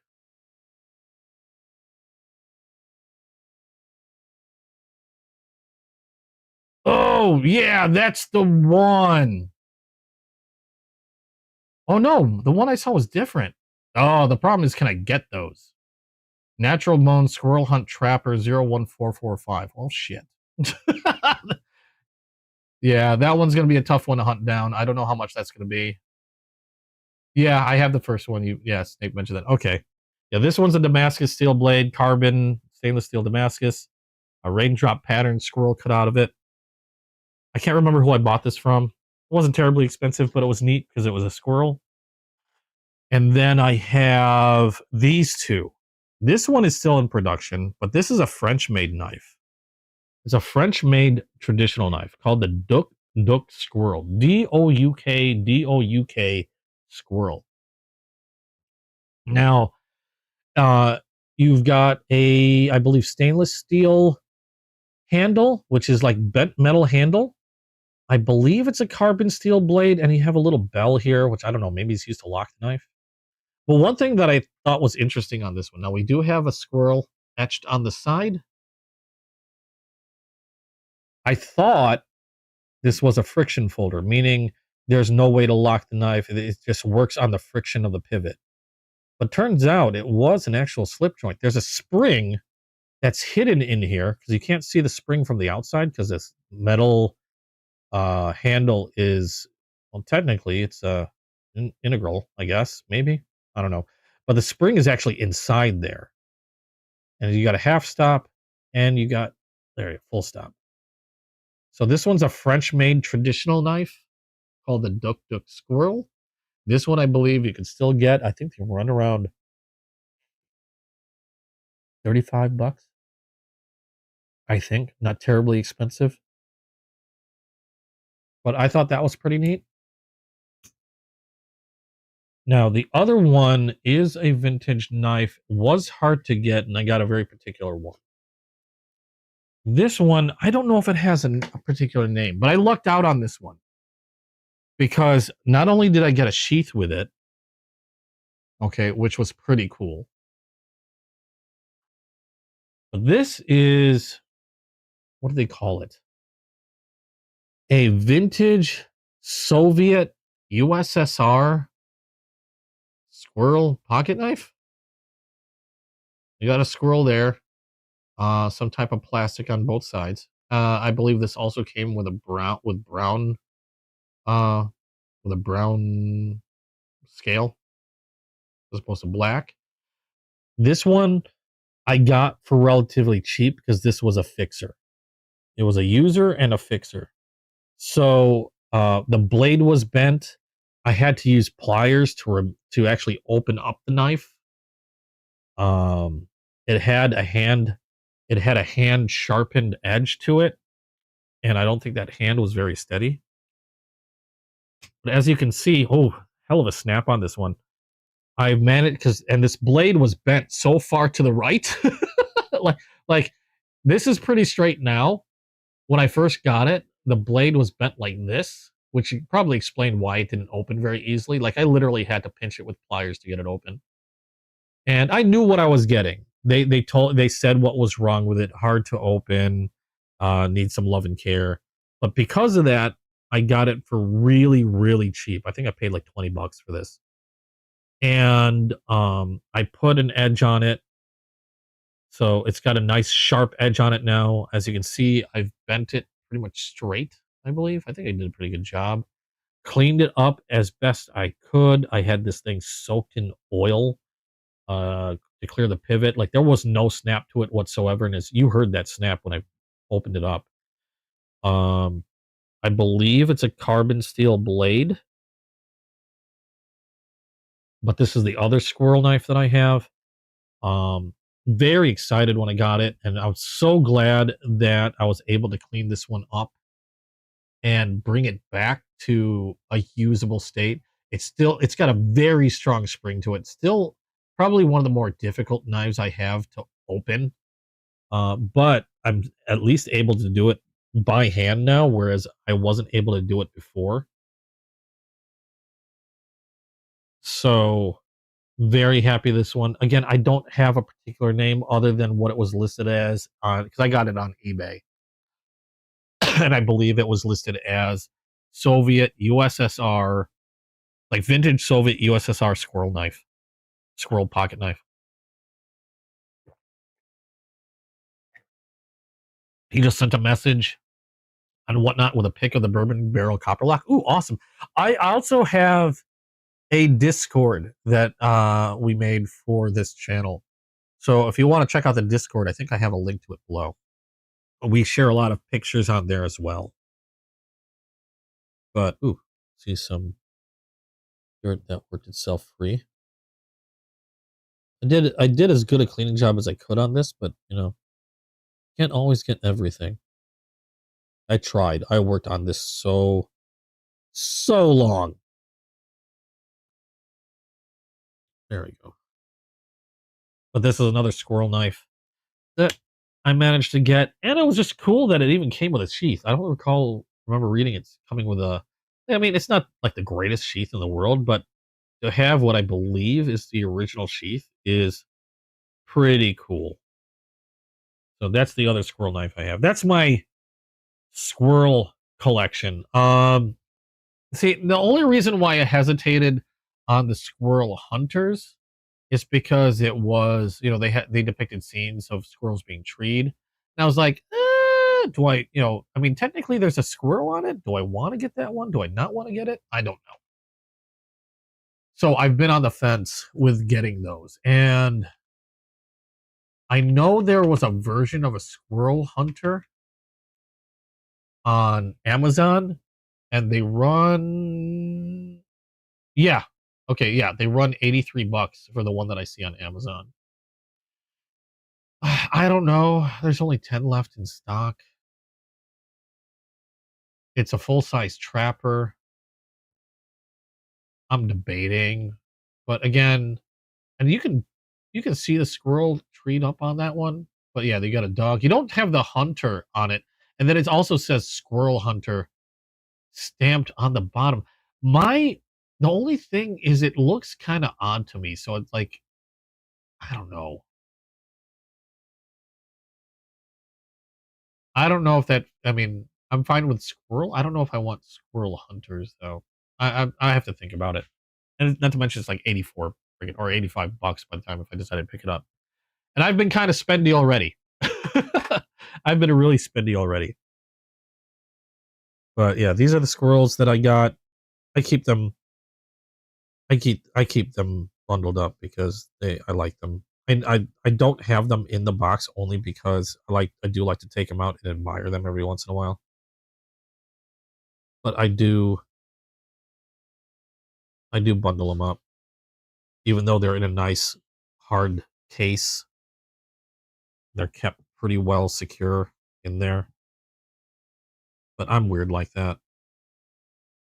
The antique bone squirrel I just keep in the velvet box because I mean it's a nice box. Why not?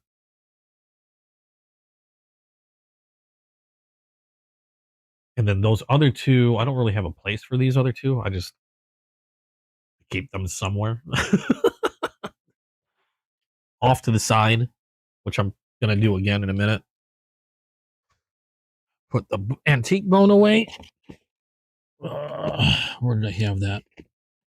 I have boxes. Oh my god, you should see the box of Rough Riders I have. I need help. I need an intervention. Why is this box not closing now? There we go. I'm debating selling more of my Rough Riders, but I haven't decided on that yet. Because I'll be honest, it was kind of fun running those auctions. It's not something I wanted to do all the time because it is kind of stressful. Because I worry whether the person's going to get their stuff. So even though it's not something coming to me, I end up getting stressed out waiting for somebody who bought something to get their stuff, and I continue to be stressed out until they finally get it. So I don't know. I really don't want to hold another auction. To be quite honest, I have stuff for sale on Whatnot that's it's for sale, but it just sits in my like buy it now bin. So if people want to buy something, they can go into my bin and then they can just buy it from there.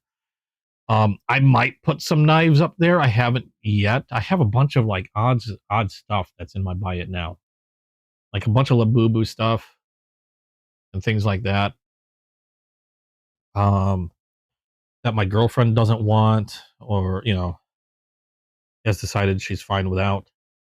Um, and some other stuff like just really odd stuff that I've managed to pick up either from contest giveaways or stuff like that I got that it's just I have no use for, and somebody might have a use for them. I don't know. Like I have a set of women's softball cleats.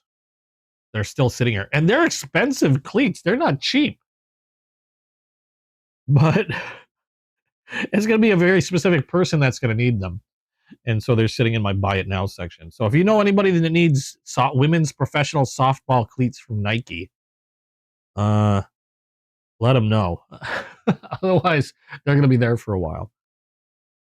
And I still have more Labubu stuff that my girlfriend acquired that I haven't added to the bin. They're not Labubu. They're like Labubu adjacent. They're called like Baby Threes or something. They're essentially floating doll heads. So yeah. There's a reason why I collect knives. But let's take another look at that. I am super impressed. I am happy. This turned out really, really well. I don't think I could have done much better. Very happy with this. It looks a lot lighter on the cam. Now that I notice it, like to me, it looks better in hand. Like with my naked eye, not looking at it on the screen. It just looks better to me as I'm holding it as opposed to looking at the monitor. But anyway, I think it turned out great. Super excited.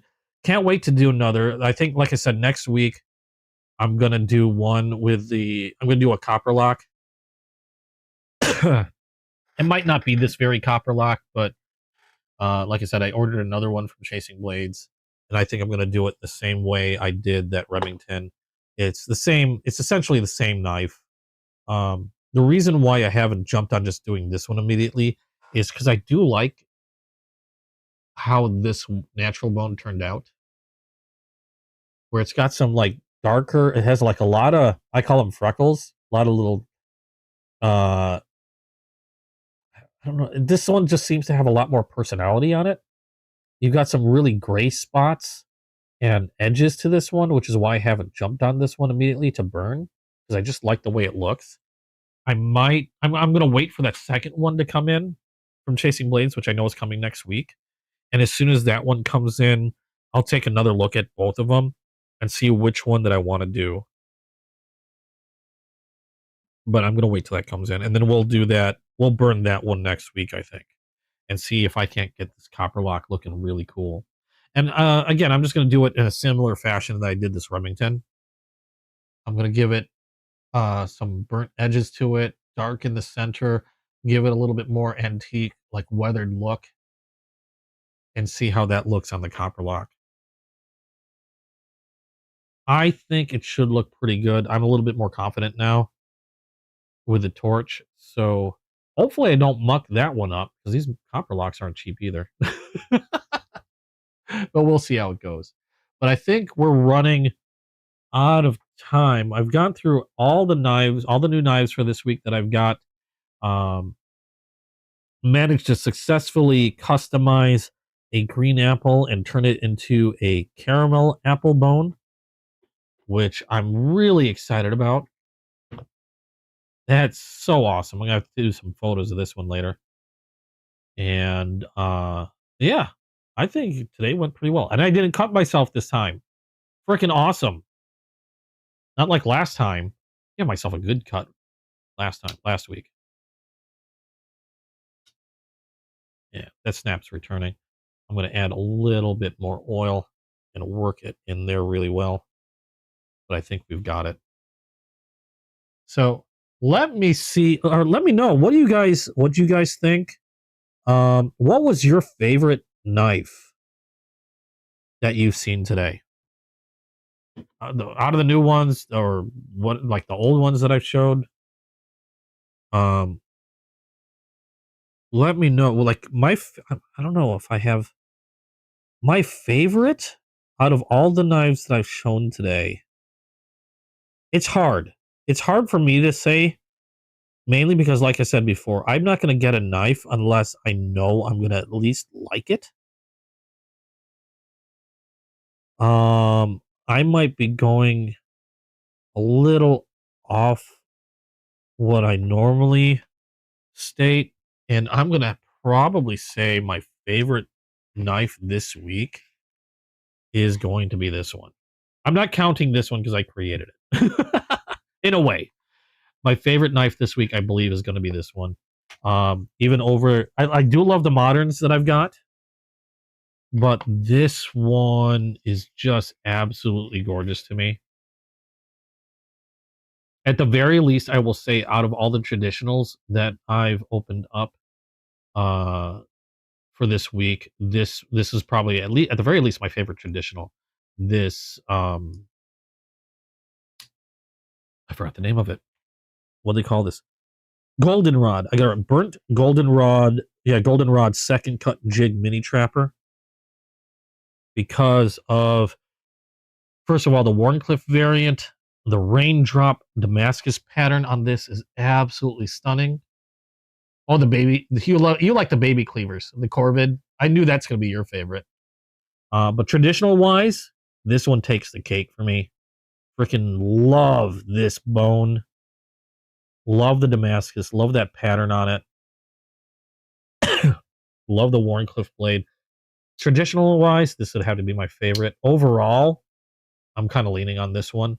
as favorite overall. If I were to pick a favorite modern knife, that one might be a little hard to say too. That one might be a little difficult to say too. Because I opened up quite a few modern knives that were very interesting to me, like that North Mountain kickstop chop. I think it was called. They have a number of different names for some of their knives, but that Tonto, I normally don't like Tonto style blades because they kind of a pain in the ass to sharpen. But it's just such a cool knife. Opened up a few QSPs that were pretty neat. Yeah, if I were to say favorite out of the moderns, you know what? I think I could confidently say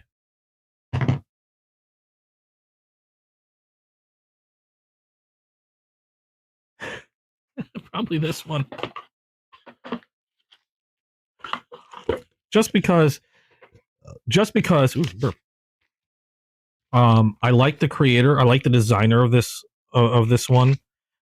He's a very awesome designer, has designed quite a few knives that or a few knives that I have that are favorites.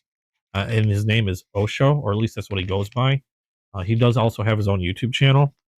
But the original was a favorite of mine, and then I saw this one and could not stay away. This is the Halloween mini bulldog. I have the regular bulldog. The Halloween one, just awesome looking. And I really do like this knife in terms of the blade style, the handle. The original wood scaled one that I have. The regular sized one was an all-time favorite of mine. So having the mini bulldog and having it in hand finally and seeing how it feels, the fact that it's still a good size for me to get a full grip. Yeah, probably this one in regards to the modern knives that I've opened today. Close seconds would probably be the North Mountain Tonto that I opened up, and possibly that Concept Convict that I also opened up. I thought was really cool. Those would probably be the close seconds in terms of modern knives that I've opened up today. But I think the Kaiser Halloween Bulldog takes the cake because I just really, really like that knife style. I know Morgan liked the mini cleaver, the Halloween mini cleaver. We're just going over these again real quick. This was the North Mountain that I'm giving a close second to. Same with the other Concept. The North Mountain, I just thought was neat because of the way that they handled the rear flipper on that, the kickstop. I still have to be able to utilize it a little better because I do it a little slow and it doesn't kick the blade out very fast if I do it that way. But when I do it right, it's out. Liner lock and SLD Magic. It's the first SLD Magic knife that I have as well. And it looks really cool. There we go. That was a little better. So this is the North Mountain. Really cool Tonto. I like that it still has that classic Tonto look without any like anything else kind of sticking out of it. And I love how that little thing works. It's not as quick as some rear flippers that I have, but it's just really cool to me. And I love the look of that SLD Magic blade. So yeah, that's a runner-up, and same with this one. This was the Concept Convict. Again, because of the shape. Oh wait, no, that's the Model 6. That's not the Convict. Where'd the Convict go? Model 6 was also nice too, from a budget standpoint. But I was looking at the Convict. Where did I put him? There you are. You're hiding. I hit him somewhere by accident. There it is. Model 6 was good. I'm not saying the Model 6 was bad. I liked it. But I'd have to place maybe the Model 6 as third. There's a Convict. Really cool titanium. Awesome blade shape. Just it doesn't look like anything spectacular, but in hand feel wise, I think it looks great. It doesn't need to be like embellished upon. Um, Probably my only thing is I kind of wish there was some jimping here on the back, but even without the jimping, it still feels really good in the hand. I still get a really good grip on this titanium scale. I like the color. This is a very interesting color and nice solid frame lock and really fast and smooth blade action. I just love this pattern of knife blade. I love that sheep's foot. And this is a hell of a big sheep's foot. Great size to it. Yeah, this one in the North Mountain. Really, really cool. But those are probably my favorites. Again, I think that that goldenrod pretty much takes the cake in terms of overall, as well as the traditional side of things. And I really like that Kaiser in regards to the modern blades that I've opened up today. So there we go. Again, if you haven't said in chat, let me know. Oh, I just noticed Dustin had to run. Thanks for coming by, Dustin. Let me know what you think. What was your favorite out of all the knives that you've seen today? If I were to go overall favorite and disregard what I got for the week, I'm going to say this. Overall favorite, overall. Well, technically, I did get this one this week, but no, that's a little different because I customized it. Yeah, goldenrod takes the cake on that one. And yeah, let me know in the comments if you've got a favorite out of the ones that I opened up earlier today in this live. If there's anything you think I should take a look at, if you got recommendations, I always like hearing recommendations on knives I should check out. Now I can't get every knife because again, I pay for all these knives out of my own pocket. I'm not sponsored by anybody. I don't get any. I mean, aside from hopefully getting and snagging good deals on Whatnot or getting something interesting in a giveaway, everything comes out of my pocket, which means I eat a lot more ramen these days than I should probably be eating. So, but I will happily try to check out whatever knives you guys send my way. I'd like to, this is how I learn about new stuff, is when you guys tell me that there's this or that that's come out, and I get an opportunity to look on my own, see if it's something that I can pick up, and hopefully it's something that I can. And then maybe I can show it live in another live. You're off to Phasma. Okay, so I am done here. We are just about to hit 6 o'clock. Thank you guys so much for being here. I hope you guys enjoyed watching. I always have a blast doing these shows. And I hope you guys enjoyed. And I hope you guys had fun. Again, comment below. Let me know what you guys liked. Even if there's something you didn't like, or if there's something you'd like me to check out, let me know in the comments. Thank you guys again so much for all your support and just being here to chat with me and entertain me as well with all your comments and stuff. So thanks again. I will be on Whatnot, I'm sure, shopping around. So if you see me, say hi on Whatnot. If you haven't yet, go check out the Discord. I like to share photos on there, daily carries, things like that. Although I didn't share a daily carry today because I didn't go out anywhere. I should put one up anyway. And we can chat on that as well. And yeah, I think that's about it. If you like video games, I will be doing a video game stream tonight at 9 p.m. Central Standard Time if you're into the video game thing. And there will be a link to that below as well as other stuff that I use. You can purchase through links that I have in the description. Okay, I think that's enough in terms of like trying to like advertise crap. So thanks again, guys, for joining me. I don't have a closing. I still have to work on that. I just haven't had much time. But thanks again, you guys in chat. Awesome as always. Hope to see you guys in the next video. And bye-bye.